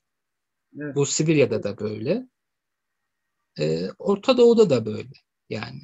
Kıta Burada Yunanistan'ında da böyle, Avrupa'da da Ser- hemen hemen böyle. Sergen Bey, burada kapatayım ben. O Sözünüzü yüzden paleolitik kültürlerden söz ediyoruz ya, bunlar ata, öncü. Yani burada hepsinin temeli var. Bir evet. milliyet söz konusu değil. Bir milliyete ait edip ona etiketlemeye çalıştığımız zaman işte o zaman şövenist bir zihniyete biz de kavuşmuş oluruz. O Evet. tehlikeli bir şey. Sergen Bey, merhabalar. Merhabalar. Evet, şeyde konuşuyorduk. Bu sizin Evet, söylediğiniz gibi diyorsunuz, yani bu ön atalar arasında milliyetten bahsetmek demir çağına kadar söz mümkün konusu. değil. Yani, Yani tabii. demir çağında, Tunç çağları yani, içerisinde belirginleşir, yani oluşur. Tunç çağları içerisinde oluşmuştur. Genel itibariyle konuşuyoruz. Demir çağında da belirginleşmiştir. Orta çağda da ismini almıştır. evet. Bu Fransız Yani tarihi içinde böyle, İngilizler için de böyle. Demir çağında tutup da İngiliz demiyoruz hiçbir kültür için. Ama Hint Avrupalı diyoruz. Bakın. Batı kültürünü, yani Batı tarihçiliğini eleştirirken çok daha kötüsünü bizim cahil cesaretimiz doğru. Batı'nın Hint-Avrupa kurgan teorilerini eleştirirken her şeyi Hint-Avrupalı yapıyorlar derken daha beterini biz yapıyoruz. Batı'da kimse tutup da 10 bin yıl önceki şeye İngiliz demiyor. Hint-Avrupalı diyor. Farklı şeyler. peki biz Altayık diyebilirsiniz. Farklı bir ö, şey o. ö, Ama ön Altayık, atalarımız Altay, Altayık, Altayık ön Altaylı, Türk'te değil. Ön Türk'te değildir Altayık. Nedir? Sen kendi dedenin dedesini düşün. Yani 3-5 nesil öncesine ait deden Ahmet değil, sen değilsin. Onun onlarca oğlu, onlarca torunu var. Hepsinin ortak atası. Aynı zamanda Moğol, aynı zamanda Tungus, aynı zamanda belki Japon, aynı zamanda belki Koreli ve aynı zamanda nesli bugüne ulaşmamış, nesli kuruyup gitmiş pek çok milletin, kültürün atası. O açıdan Altaik demek çok da basit bir şey. Altay sözcüğü de Türkçe bir sözcük. Çok da güzel bir sözcük. Her şeye Türk Yani annemizin bunu manası yok. Ha, Altaylılar dersek ön atalarım Altaylı dememiz lazım. Altaylı. Evet. Doğrudan Altaylı. Altaylı dememiz yeterli. Evet. Yani bunlar ortak, atıyorum Ortak. yani Sümerler Türk demektense Ha, Altaylı demek çok daha evet. doğru. Çok daha bilimsel. Öyle Evet. olması lazım. Ya da işte Zaten öyle olması lazım. Huriler Türktür demek, Elamlar Türktür demek yerine e, Altaylı demek daha doğru olur. Çünkü aynı kökten geliyorlar. E, Hı, Hem dil olarak hem kültür olarak hem de gen olarak aynı şeyden geliyorlar. Şimdi geçen evet. şeyden e, Haplamalı. Tabii arkeoloji ve antropolojinin ortaya koyduğu müsbet veriler ile dil teorileri aynı şeyler değiller. Bizim arkeolojide ve antropolojide bizi, arkeologları, e, elimizi kuvvetli kılan, teorilerimizi daha sağlam zeminlere oturtan şeyler bizim müspet veriler kullanıyor olmamız. Maddeye dayanıyoruz. Kazıyorsun, arkeolojik buluntu neyse, kültür neyse, kemik neyse görüyorsun, ortaya koyuyorsun. Ama dil böyle değil. Yazı yoksa 15 yıl önce bilmem ne dilinden bilmem ne oldu. Bunlar tabii ki yine bilimseldir. Ama arkeoloji ve antropolojinin ortaya koyduğu veriler kadar güvenilir değildir. Çok daha teoriktir, daha kuramsaldır. Daha ayakları fazla yere basmaz. O açıdan filolojik incelemeler arkeolojinin, antropolojinin ortaya koyduğu kadar sağlam değildir yazı yoksa. Ki Sibirya gibi bir bölgeden söz ediyorsak, Orta Çağlar içerisinde yazının kullanılmaya başladığı bir yerden söz ediyorsak, bu çok çok daha zordur. Yani Orta Doğu'da yazının tarihi 5000 yıl, Sibirya'da işte belirli. En fazla Hun devrine kadar götürebiliriz. Bunlara Evet. kadar. O Yani açıdan tabii ki çok önemli. Yani biz bu kitapta benim yapmaya çalıştığım da mesela buydu bir arkeolog olarak. E, Batılı arkeologların çalışma metodolojisidir. Arkeolojinin çalışma metodolojisidir. Filolojiyi, arkeolojiyi, antropolojiyi hep bir arada disiplinler, interdisipliner bir şekilde değerlendirir. O açıdan dil verilerinin arkeolojiyle, antropolojiyle ilişkili olarak incelenmesi çok çok önemli. Çok çok önemli. Ama tek başına bir işte falanca dil 15 bin yıl önce ortaya çıkmıştır demek diyebiliriz. Ama tartışmaya her zaman açıktır. evet. Semih Hoca'nın şeyleri çok güzel. Zaten çok hacimli bir çalışması mevcut. Bu alanda çalışan çok az sayıda Türk bilim adamından birisi.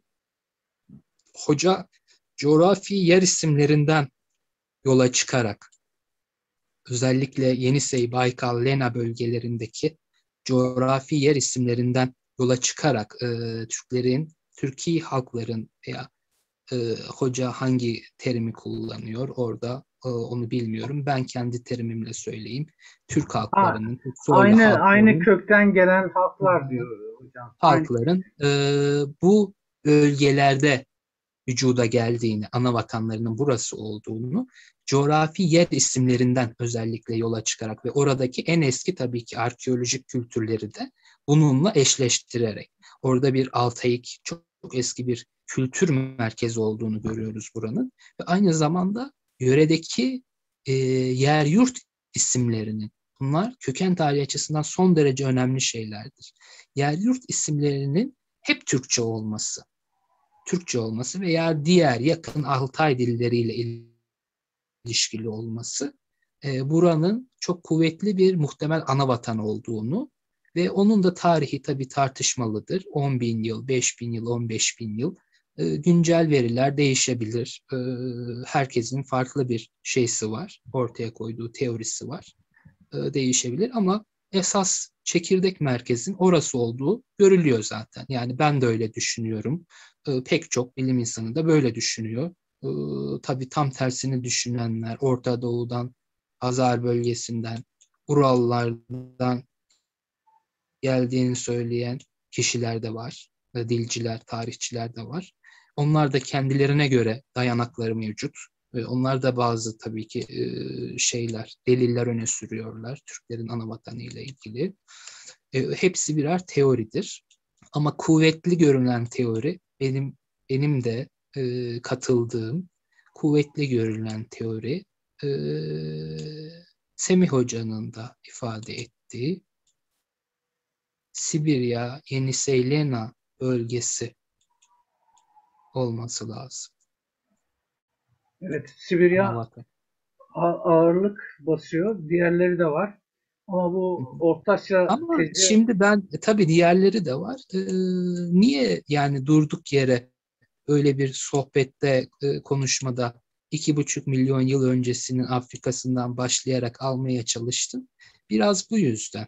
Hani insanlığın merkezinin zaten Afrika olduğunu anlarsak hem Sapiens öncesi insanların, bugün yitip gitmiş olan Sapiens öncesi fosil insanların, hem de modern insan olan Sapiens Sapiens'in hepsinin ana vatanının Afrika olduğunu görür. Afrika'dan Asya'ya ve farklı yerlere yayıldığını algılarsak zaten çıkış bölgeleri ve yayılma şeysi birdir yani.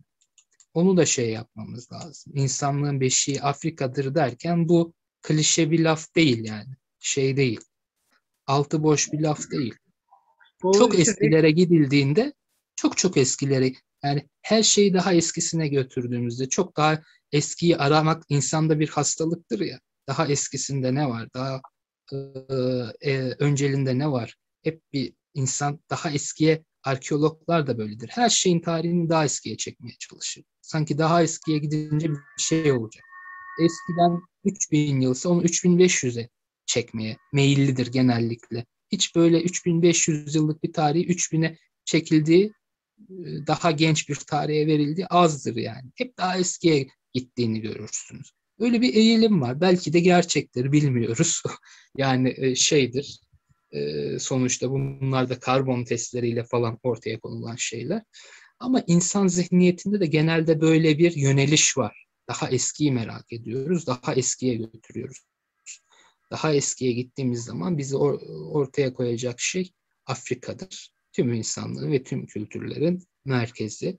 Ama Afrika dışında insanın ortaya çıktığı, adım attığı ilk kıta olarak Asya ve Asya'nın kalbi Orta Asya, Türkistan bölgesi ve insanın dünyaya dağıldığı bölge. Bir kavşak, bir kavşaktan söz ediyoruz. O açıdan tarihin her devrinde, yalnız Türk-Moğol imparatorlukları devrinde değil, Sapiens'in tarih sahnesine çıktığı andan itibaren her devirde Orta Asya bir kavşak görevi görmüş coğrafi konumu itibariyle. İnsanlığın Avrupa'ya, Amerika'ya, güney bölgelerine, kuzey bölgelerine yayıldığı bir yani orta yol, Orta Asya. O açıdan çok farklı bölgelerle de hep kültürel iletişim içerisinde olmuş. Farklı bölgelerden kültür ithal etmiş ve e, onlara da ihraç etmiş. evet, bu 6 ay haftanın içinde Japon ve Korelilerin yeri nedir diye sormuş Council of Turkish. Buyurun, Japon ve Korelilerin yeri nedir? 6 ay Şu haftanın chat'i için. kapatayım ben de. Japon ve Korelilerin yeri tartışmalı. Çalışmamızın dil cildinde Japonca ve Koreceyi özellikle birer makale olarak yer almasını istedim ve ayrıntılı makaleler yazıldı. Korece konusunu şöyle yayınla da göstereyim.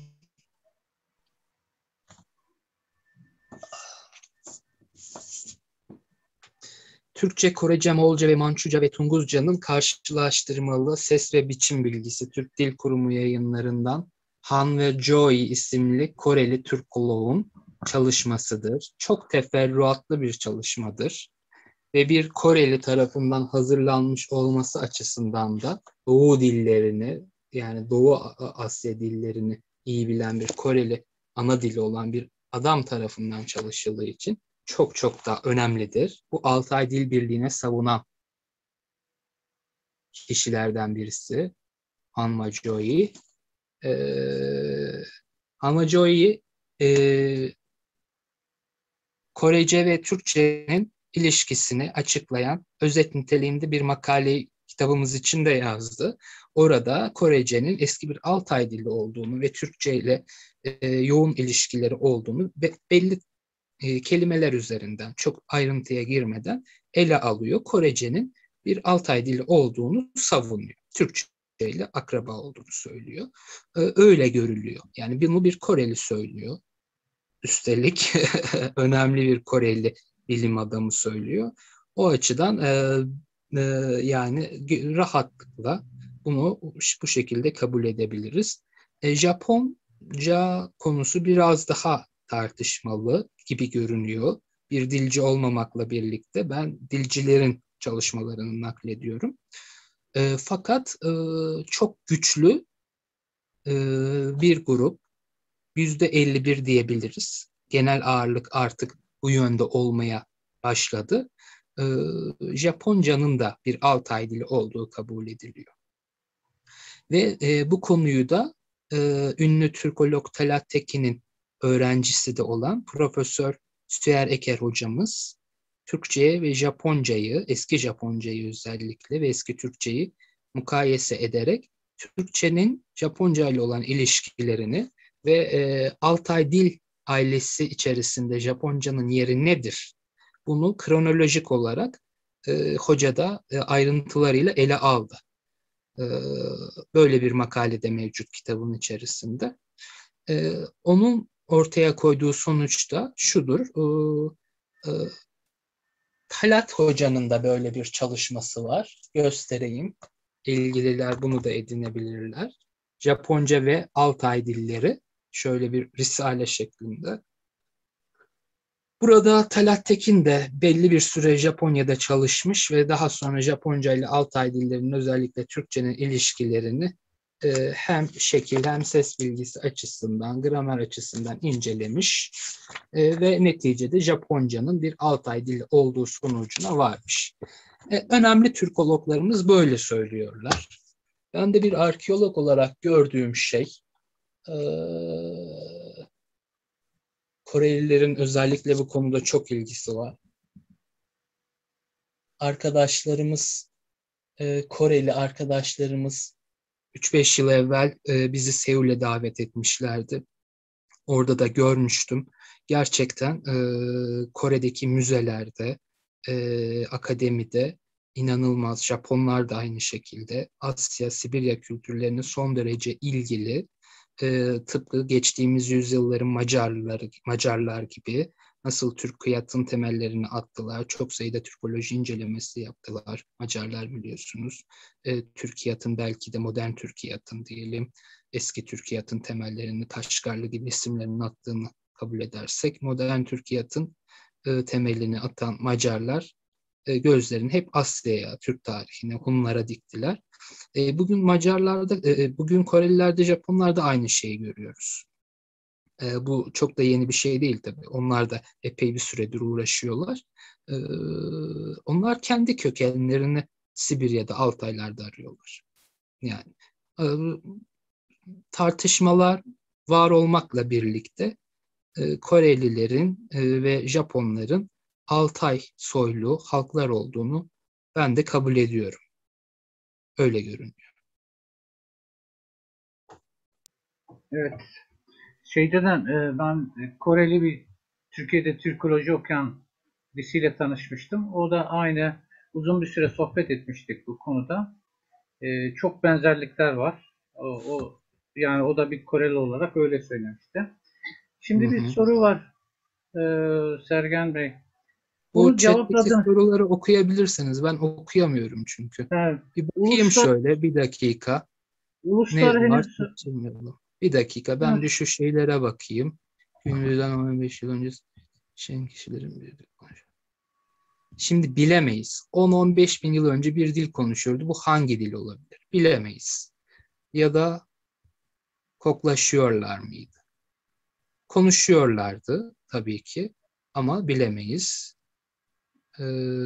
Hun Türklerinden önce Esik Kurgan eskiden kalma yazımız da vardır. Esik Kurgan'daki yazıyı Ahmet Bican Ercilesun hocamız okudu. Kitapta da yer alıyor. Onun üstünde tartışmalar vardır. Yine o konuyu çalışmamızda inceleyebilirsiniz. Evet, Altaistik, en eski Altaistikçilerden itibaren Kore ve Japon dillerinin Altay dilleri içerisinde yer aldığını, yine Osman Fikri Sertkaya'nın Altaistik Çalışmaları makalesi var kitabımızda. Onu da oradan okuyabilirler. Yerlerin adı hep Türkçe ama dil farklı bölgelerde farklı gelişmeler gösterse kök aynı değil midir? Yok ama bugün nasıl adlandırmak?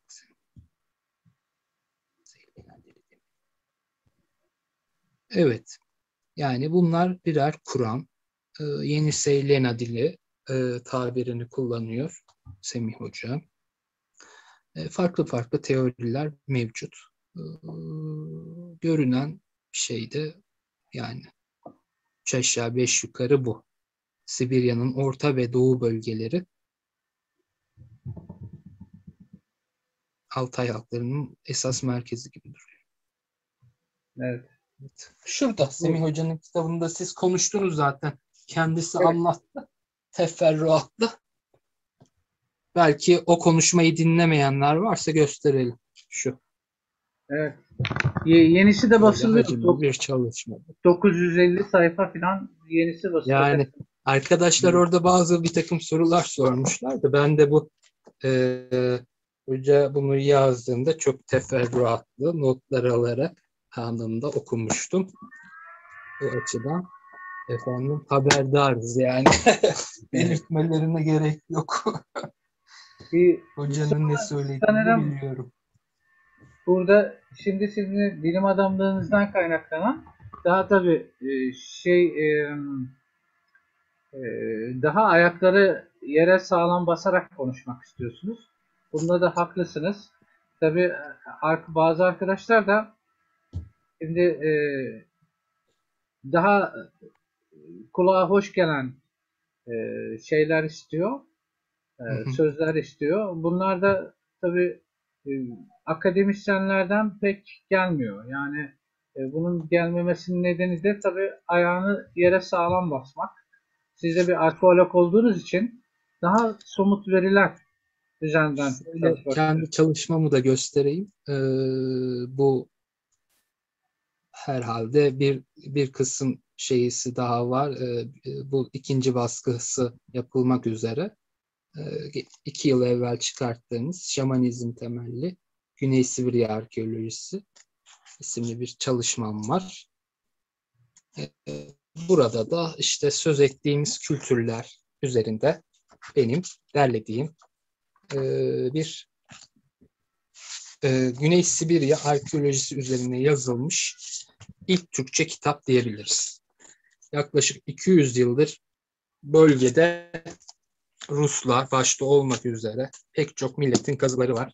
Türkler henüz bir şey yapamadılar. Atatürk Tarih Kurumu ile işte şu gösterdiğimiz şeyler, yayınlar, kitaplarla Atatürk bunların temelini atmaya çalıştı. Fakat Tarih Kurumu darbelerden sonra özellikle çok partili dönem devrinde de farklı alanlara kaydı. Bugün Tarih Kurumu tamamıyla Türk İslam tarihi içerisine hapsolmuş durumda. Tamamıyla demeyelim de çok büyük oranda hapsolmuş durumda. Yine büyük ölçüde de Anadolu'ya hapsolmuş durumda. Osmanlı'yı bile, Kuzey Afrika'daki veya Doğu Afrika'daki Osmanlı'yı bile doğru düzgün bilmiyoruz. Yani oradaki Osmanlı mirasını bile çok teferruatlı. Asya'daki, İran'daki Selçuklu mirasını bile, Suriye'deki, Irak'taki Atabeyliklere ait Selçuklu mirasını bile, Memlük mirasını bile doğru düzgün incelemiyoruz. Tabii Tarih Kurumu'nun çok çok kıymetli çalışmaları var. Ama esas kuruluş amacı Türk halklarının köklerine inebilmek. Anadolu'nun köklerine inebilmek, Altay milletlerinin köklerine inebilmek, Türk nasıl dünyaya çıktı, Türk uygarlığı nasıl gelişti, bunu biraz arkeoloji, antropoloji temeliyle ortaya koyabilmekte tarih kurumunun kuruluş amacı. Bunu ne yazık ki tam anlamıyla ortaya koyamadı. Yani Atatürk devrinde yapılan çalışmalar daha sonra devam ettirilemedi. Tüm bu tartışmaların sebebi de bundan kaynaklanıyor. Türkiye arkeolojisi İran ve İtalya arasında sıkışmış durumdadır. Bunun dışıyla alakadar olmaz. Çünkü oraların dışındaki uygarlıklar gereksiz görülür. Gereksiz. Barbar kültürler. Tarihçilerin de ne yazık ki kültür, uygarlık konusunda fazla eğilimleri yok. Genellikle siyasi tarihe ağırlık veriyorlar. Uygarlık tarihiyle ilgili zaten bir arkeolog gibi, yani arkeoloji farklı bir bilim dalı. Bir arkeolog gibi bakamayacakları için, nasıl bir arkeolog bir tarihçi gibi bakamayacaksa, tarihçiler de arkeoloji mantalitesinde tam anlamıyla bu işi irdeleyemediklerinden eski Türk-Moğol arkeolojisi çok büyük oranda eksik kalmıştır Türkiye'de. Benim bu çalışmam Bahattin Ögel gibi hocalarımızın, Necat Diyarbakırlı gibi hocalarımızın Hun tarihi, İskit kültürü hakkında çalışmaları var. Bu da Güney Sibirya üzerine bir şey oldu. Nedir? Genel bir derleme oldu. Bu zamana kadar yapılan çalışmaları etnografya ve arkeoloji bazıyla değerlendirdi.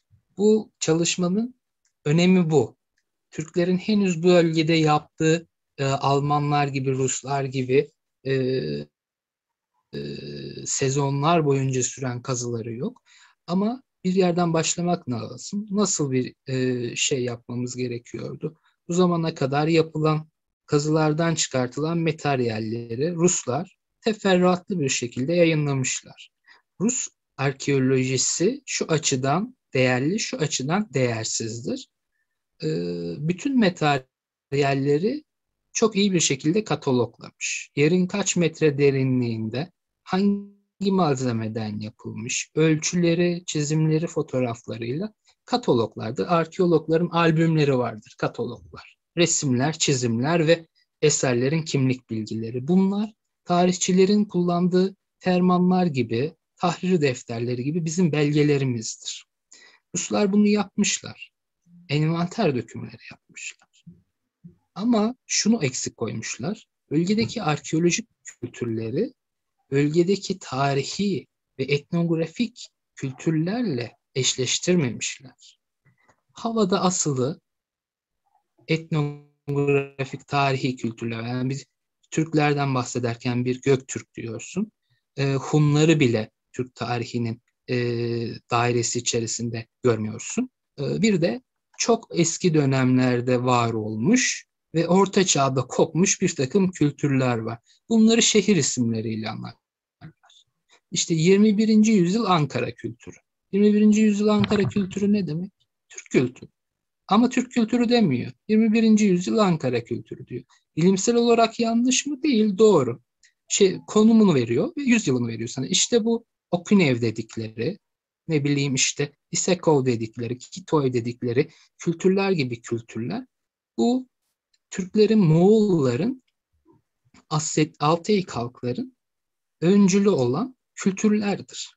Bu mesela Taştık kültürü bir Kırgız kültürüdür. Taştık diyoruz ama Kırgız'dır. Yani Tagar dediğimiz büyük oranda bir Hun tarzı bir kültürdür. Hun kültürü bile diyebiliriz yani. Hun kültürüdür. İskit, Hun arası bir kültürdür Tagar dediğimiz şey. Bunların hepsi Andronova'ymış, Taştıkmış, Tagar'mış. Bu isimlerin hepsi yer isimleridir, köy isimleridir. Bunlarla anlarlar. Kırgız kültürü demez. Hun kültürü, Türk kültürü demez. Moğol kültürü demez. Böyle isimler verir. Bu çalışmada biz arkeolojik kültürlerle etnografik kültürlerin mukayesesini yapmaya çalıştık. O açıdan bir tarihsel devamlılık ortaya kondu.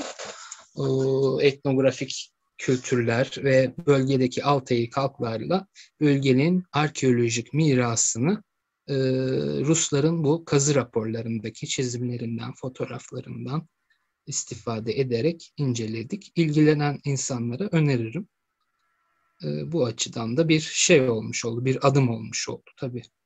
İleriki yıllarda bizim inşallah tarih kurumumuzu da Alman Arkeoloji Enstitüsü gibi bölgede kendi Türk kazılarını yönetir ve kendi sonuçlarımızı elde ederiz. Böylelikle belki çok çok daha farklı boyutlara taşınabilir bu iş. Zaten öyle olması lazım. Yani TUA'da Almanların arkeoloji enstitüsü var ama Türklerin böyle bir şey söz konusu değil. Enstitüler aracılığıyla yürütülür bu işler. Yani bir yıl gideyim, bir yıl seyyah gibi gezeyim, geleyim, işte 3-5 fotoğraf çekeyim. Belki bazı yerlerde surveyler yapayım. Bunlar da çok önemli ama devlet desteği en önemli şey. Devletin bir düzen içerisinde periyodik bir şekilde bunu desteklemesi ve devlet organizasyonuyla bu işin yürütülmesi, kurumsal bir şekilde bu işin yürütülmesi lazım. Bunu tarih kurumu, TİKA veya işte Dil Tarih Coğrafya gibi, İstanbul Türkiyat gibi köklü kurumlar yapabilir. Her sezon aynı bölgelerde, aynı ekipler araştırmalarını devam ettirmeli. Bir arkeolojik kazı bir sezon, 2 sezon, yani bir defa gideyim, 5 gün orada kalayım, 10 gün şunu yapayım veya birkaç yıl bilmem ne yapayım da olmuyor. Ruslar 200 yıldır araştırıyorlar. Anadolu'da çok iyi biliyorsunuz Truva, Hattuşa gibi antik öğren yerleri var. Bunlar 100 küsur yıldır aynı ekipler tarafından, yani aynı enstitüler tarafından kazılıyor. Almanların, Avusturyalıların, değil mi, İngilizlerin 100 küsur yıldır kazdığı merkezler var Anadolu'da. Efes gibi, Truva gibi, Hattuşa gibi.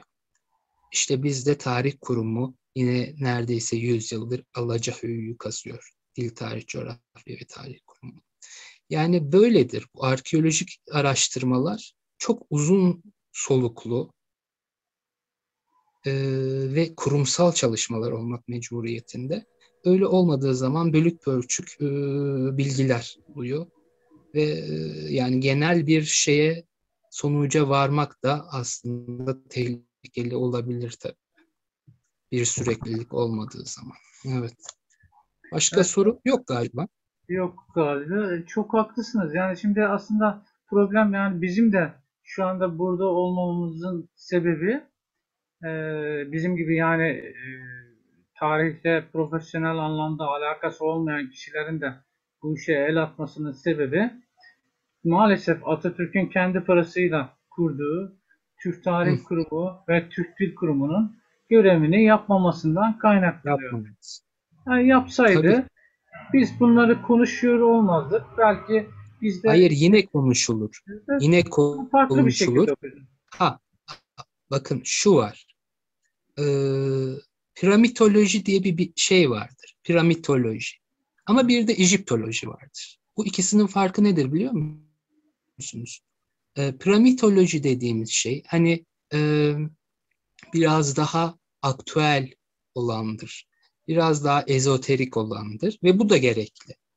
Bu da gerekli. İnsanlar ezoterizmi severler. Tarih, dinler tarihi, mitoloji, böyle şeyler gerekli.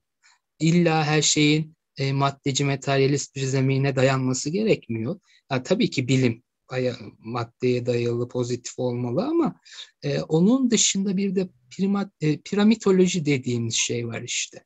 O işin biraz ezoterik kısmıyla ilgilenir. Daha mitolojik boyutuyla ilgilenir. Mısır bilimini.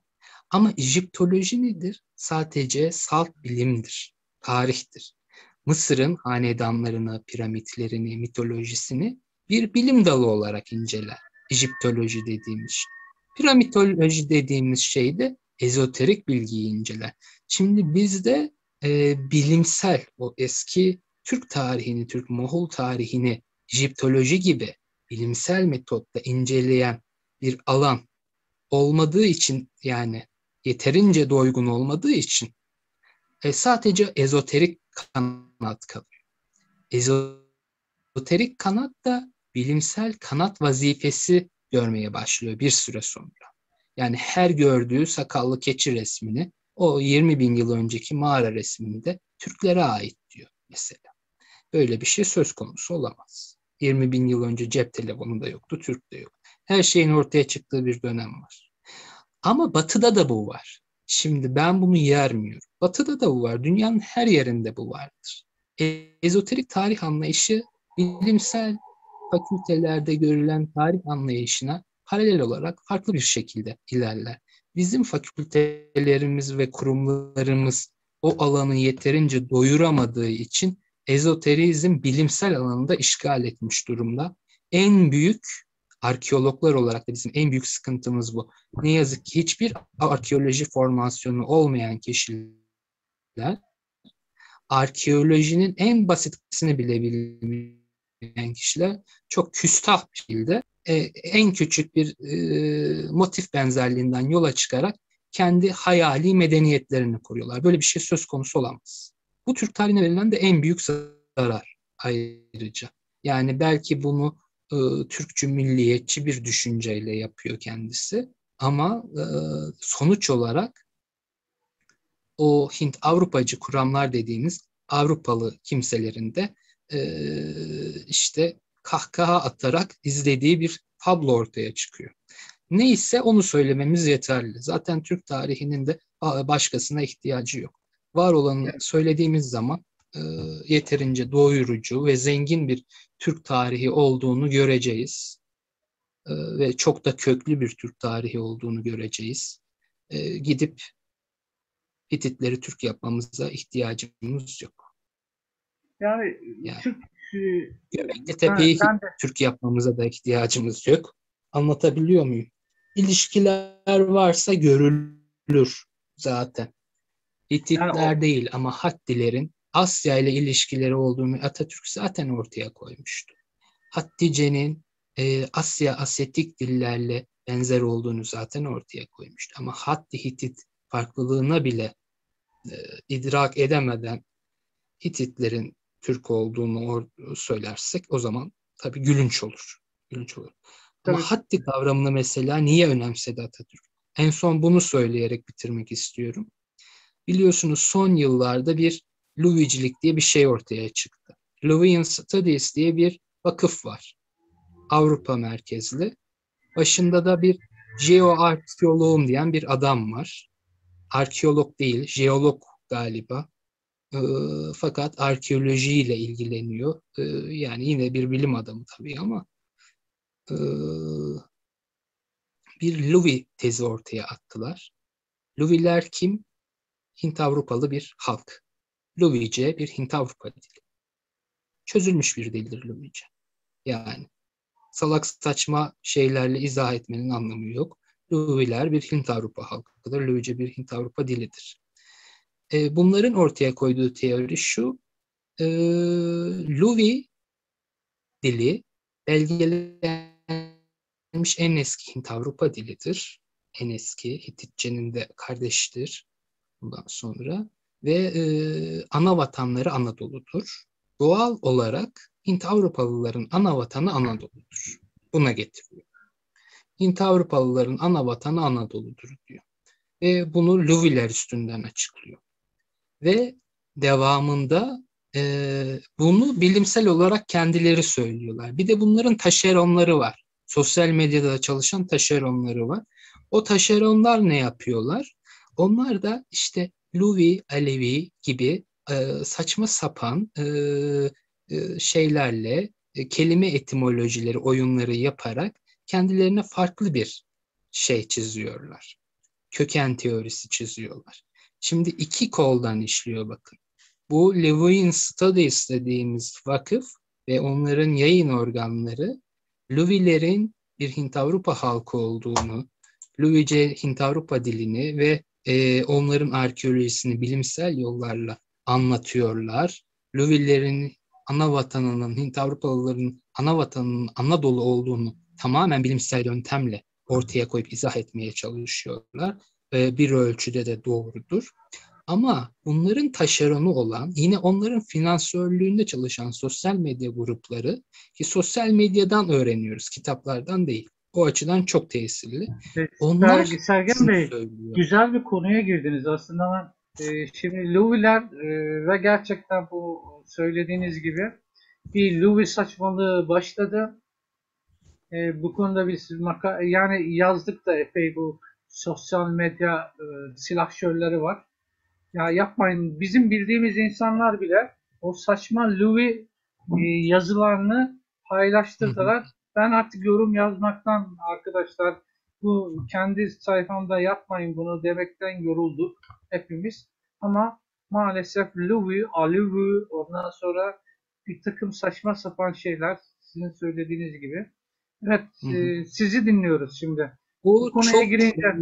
bu çok programlı bir şekilde ilerleyen bir asimilasyon sürecidir ve büyük finansörlükler altında doğrudan Yunanistan Kültür Bakanlığı'nın desteklediğini, e, yani doğrudan dediğim bakanlık kanalıyla değil tabii ki, ama ikinci kişiler aracılığıyla bunları duydum.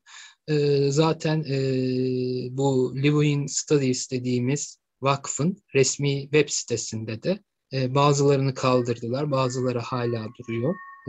Vakfın merkezi neresidir, nereden para alırlar, ne yaparlar? Onlar açıkça zaten yazılı. Kendileri daha eskiden, yani önceki yıllarda daha çok şey itiraf etmişlerdi. Her şeyi kaldırmasalar da hala sitelerinde bazı bilgiler mevcut.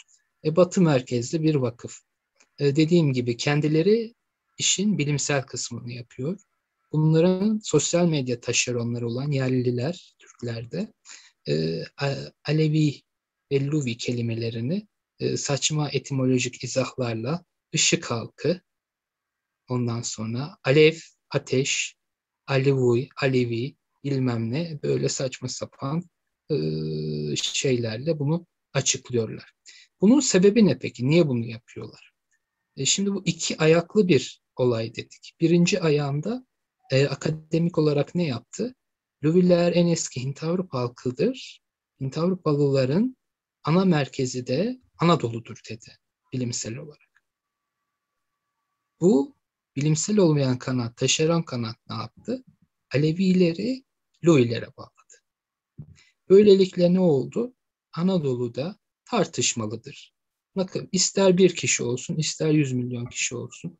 Rakamlar fark etmiyor ama e, yani Anadolu'da çok ciddi bir Alevi nüfusu var.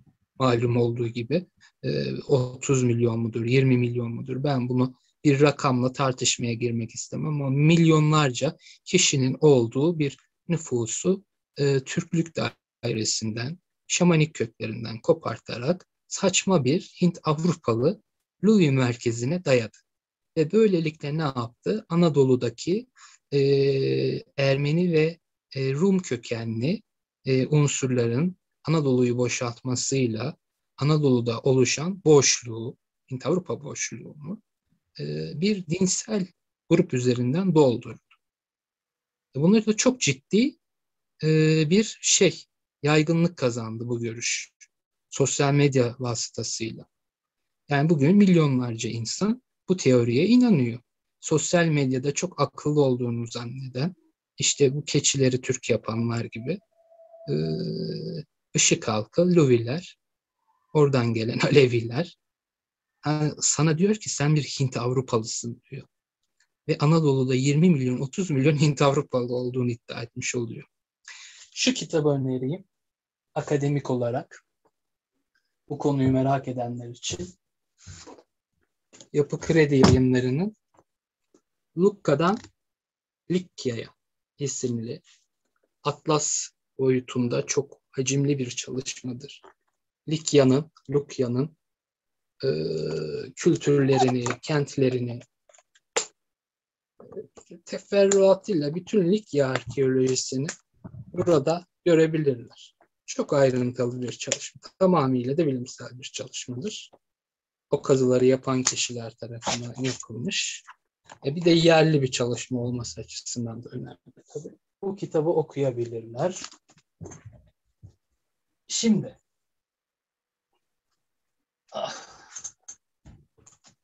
neyse şuraya koyun, sonra korun. Atatürk niçin Hattileri ön plana çıkartmıştı? Bu Likya Louis saçmalığı gündeme gelince Atatürk'ün Hatti merakının ve tarih kurumunun temelinde Hatti'nin, Alacahöyük'ün olmasının ne kadar değerli bir öngörü olduğunu görüyoruz. Çünkü bu Hint-Avrupacı teori ne diyor? Likyalılar, Luviler diyor, Anadolu'nun yerli halkıdır ve en eski Hint-Avrupalılardandır diyor. Hint-Avrupalıların ana vatanı Anadolu'dur diyor. Ama baktığımız zaman neyi görüyoruz? Orta Anadolu merkezli Anadolu'daki ilk siyasal organizasyonun Hattiler olduğunu görüyoruz. Alacahöyük gibi merkezlerde ki bunların işte Anadolu'da farklı isimlerle anılan yerlerdir. Arinna gibi, Ankuva gibi, ondan sonra ne bileyim Purushattum gibi, Hattuşa gibi Hatti devrine ait merkezler. Sonra bunlar Hititler tarafından miras alınmıştır. Hatti organizasyonu, Hatti beyliklerinin yer aldığını, ilk siyasal organizasyonun Hattiler tarafından kurulduğunu görüyoruz ve Hattilerin ne Semitik olduğunu ne Hint Avrupalı olduğunu görüyoruz. İkisi de değiller. Kafkasya iletişiminde bulunan Asyalı bir toplum. Altay gruplarıyla ilintili olma olasılığı yüksek. Ama Kafkas tipi diller konuştukları, dolayısıyla Azyatik oldukları tartışmasız, haddice çözülmüş bir dildir. Bir Hitit dili gibi Hint-Avrupa dili değildir. Babilce gibi Semitik bir dilde değildir, Asyatik bir dildir. Anadolu'da ilk siyasal organizasyon Asyatik bir e, millet diyebiliriz, yani yazısıyla ve her şeyiyle ortada olan bir toplum. Asyatik bir millet tarafından ortaya konmuştur. Atatürk de bunun farkında olduğu için bunu ortaya çıkartılmasını istiyor. O yüzden Alacahöyük kazıları başlatılıyor. Remzi Oğuz Arık ve Hamit Zübeyir Koşay tarafından. Şunlar Türk Tarih Kurumu'nun ilk yayınlarıdır.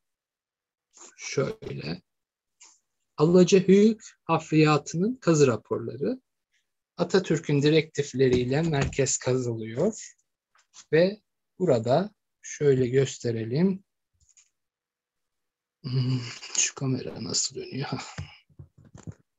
Döndü mü?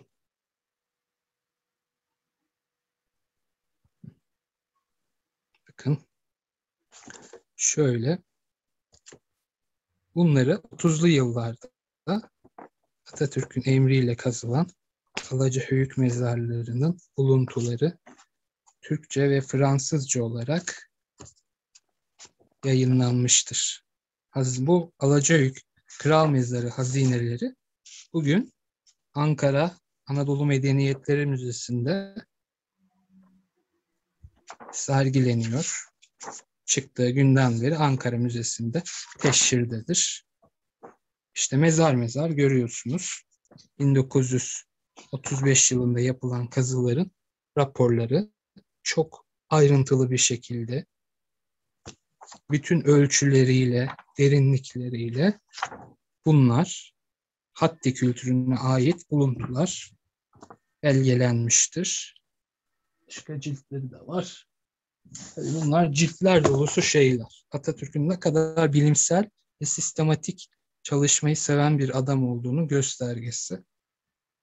Şöyle netlemiyor mu? Şöyle. O meşhur güneş kurslarının falan çıktığı şeyler. Bunlar Hattiler işte. Hattiler. Bakın çok severler. Göstereyim. Oğuz damgası. Evet, damga. Yok öyle bir şey yani. Yani bu svastika genellikle bir şeydir işte suyun sonsuz döngüsü gibi. Mezopotamya'da da vardır. Mezopotamya'nın en eski kültürlerinde de var. Ve aynı zamanda Kazakistan'daki petrogliflerde de var. Ama Hattilerde de var. Görüyorsunuz böyle. Yani Atatürk de bunları ortaya çıkartarak şunu göstermiş oldu. Anadolu'daki ilk siyasal organizasyonun Hint-Avrupalı veya Semitik gruplar tarafından değil, Asyatik bir millet tarafından ortaya konduğunu, Anadolu'daki son devletinde, Türkiye Cumhuriyeti'nin de yine aynı şekilde onun mirasçısı olduğunu gösterdi. Tarih kurumunun vazifelerinden birisi de buydu.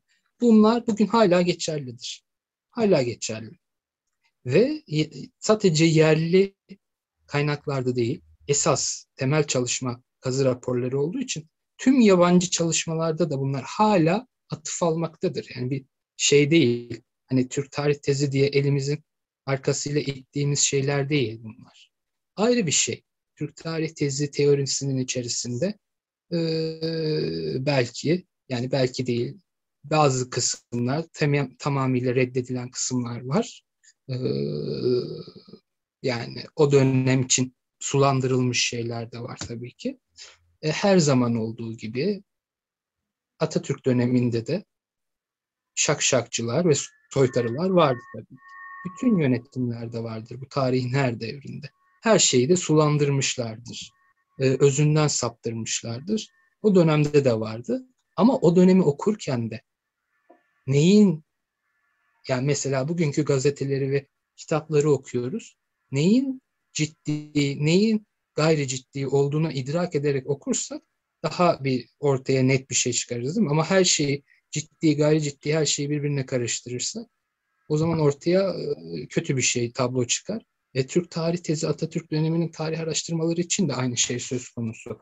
Yani şu tarih kurumunun hafriyat raporları gibi çalışmalar varken bunlar temel kaynaklarımızdır.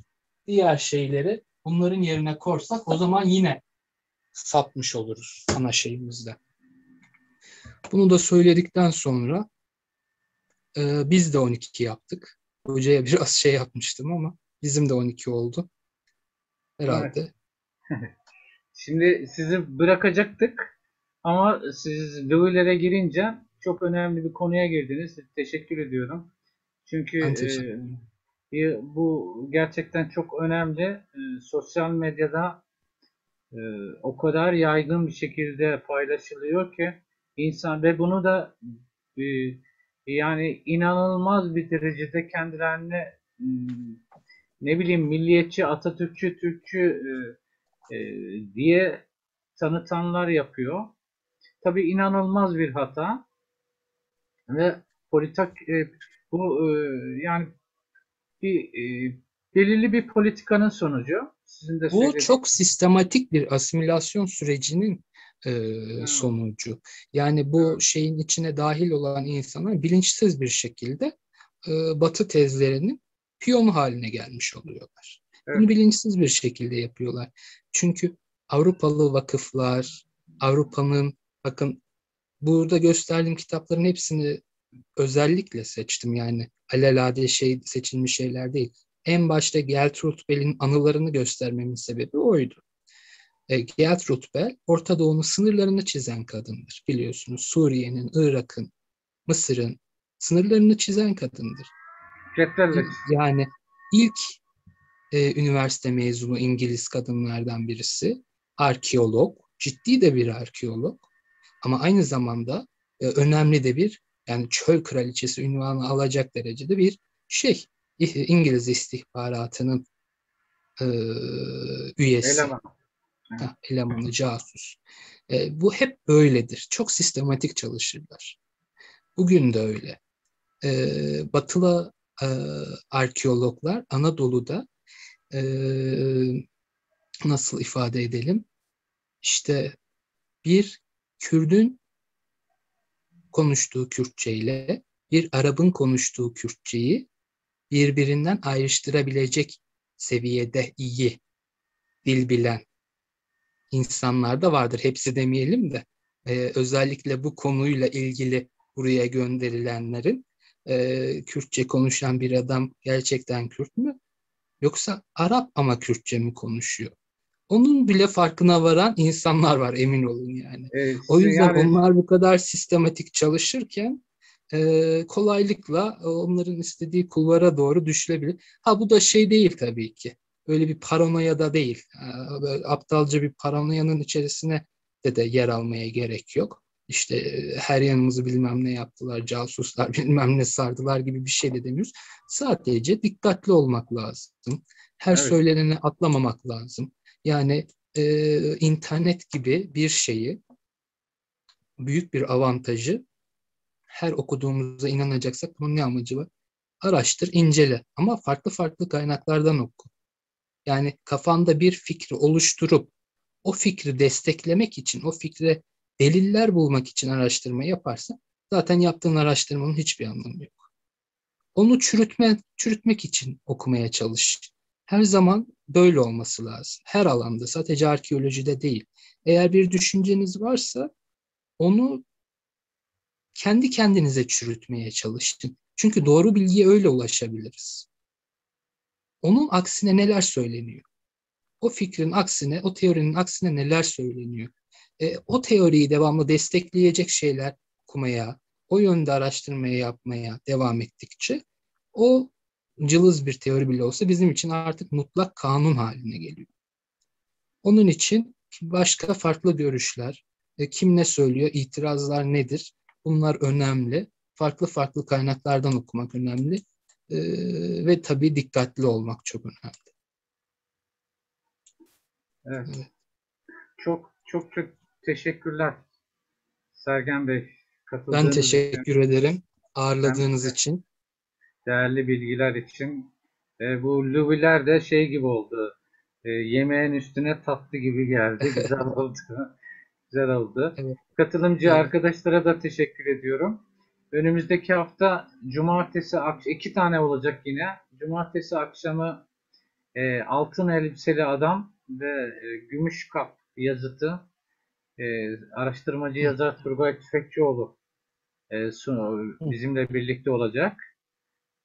Pazar günü 16 Mayıs akşamı yine 9'da Profesör Doktor Sergey Yatsenko, Rusya Beşeri Bilimler Üniversitesi öğretim üyesi. Onunla Türk giyim kuşamı üzerine konuşacağız. Onun çok değerli araştırmaları var bu konuda. Eski hı, hı. erken dönem Türk giyimi üzerine gerçekten çok değerli araştırmaları var. Çok. Onu konuşacağız Sergey Hoca'yla. Şunu göstereyim. Geçtiğimiz sene, yine bu senede herhalde tam 2020, 2021, 2021 nedir bilmiyorum. Altın elbiseli adamın keşfinin 50. yılıydı. Bu atlandı Türkiye'de. Hiçbir Evet, çalışma yapılma. Yani şeylerde, üniversitelerde kongreler, sempozyumlar tarzında çalışmalar yapılmadı.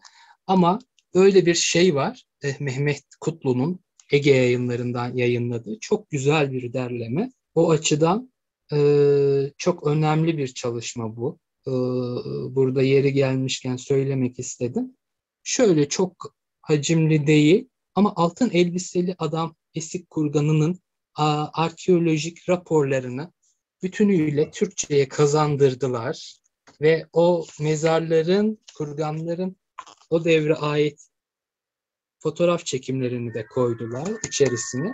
Söz ettiğiniz o kasedeki yazıtı da şurada, gümüş kase yazıtını da Türk ve yabancı araştırmacıların tüm tezlerine yer vermiş. Şöyle bakın, muhtelif okuma biçimlerini hepsini şurada tablolar şeklinde özetlemiş. Çok derli toplu, özet bir çalışma Ege Yayınları'ndan. Bu altın elbiseli adam konusu hep tartışılır ama pek şey yapılmaz.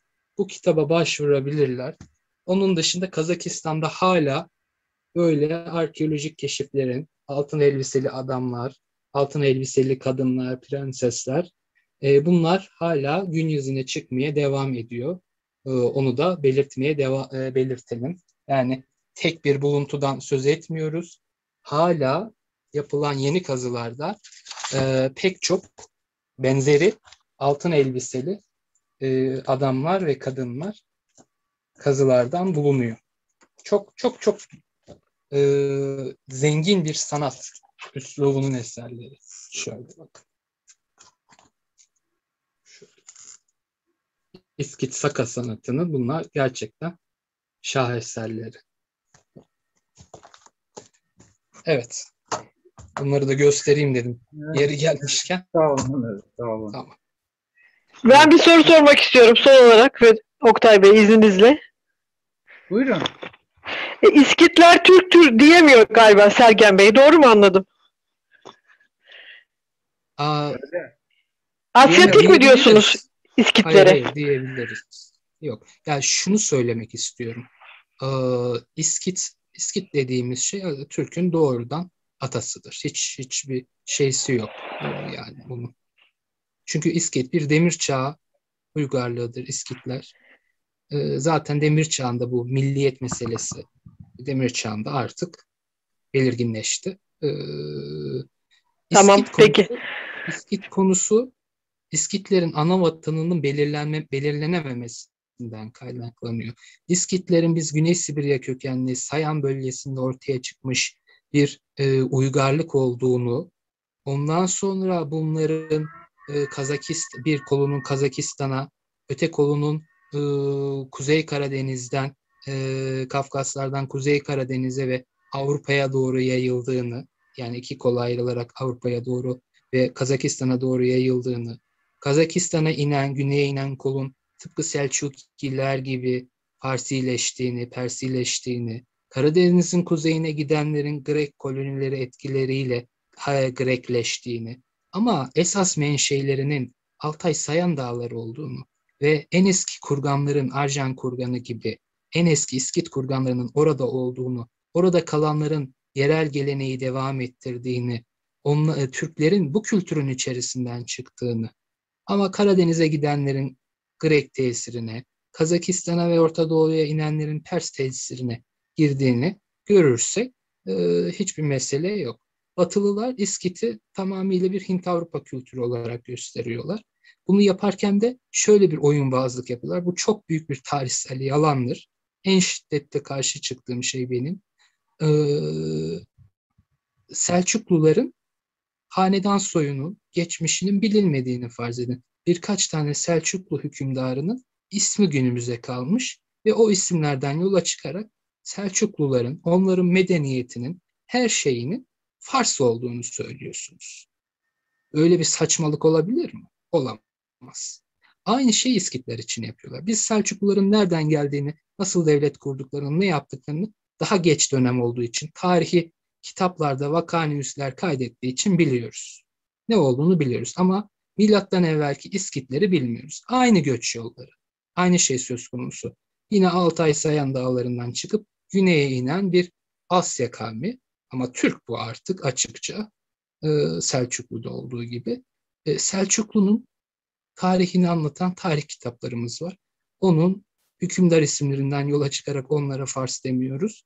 Aynı şekilde Batılıların iddia ettiği gibi 3-5 tane İskit kalıntısı isimden yola çıkarak bu Asya halklarında ne yazık ki bir kötü bir asimilasyon geleneği 3-5 tane kral isminden veya geç devirlere ait bir takım yazılı belgelerden, kırıntılardan yola çıkarak İskitlere kesinlikle Hint Avrupalı diyemeyiz. Öyle şey söz konusu bile değil. İskit kültürü ve devamındaki Hun kültürü bunlar kısmen çağdaştır son devirde ve Türk kültürünün atasıdır. Açık bir şekilde atasıdır. Evet. Çok teşekkürler Sergen Bey. Bu konuya da çünkü yanlış anlaşılmış sanırım sizin söyleminiz. Böylece bu konuya da açıklık getirdiniz. Çok teşekkür ediyorum. Size İyi geceler diliyorum. İyi geceler. Arkadaşlar size de iyi geceler. Önümüzdeki hafta görüşmek üzere.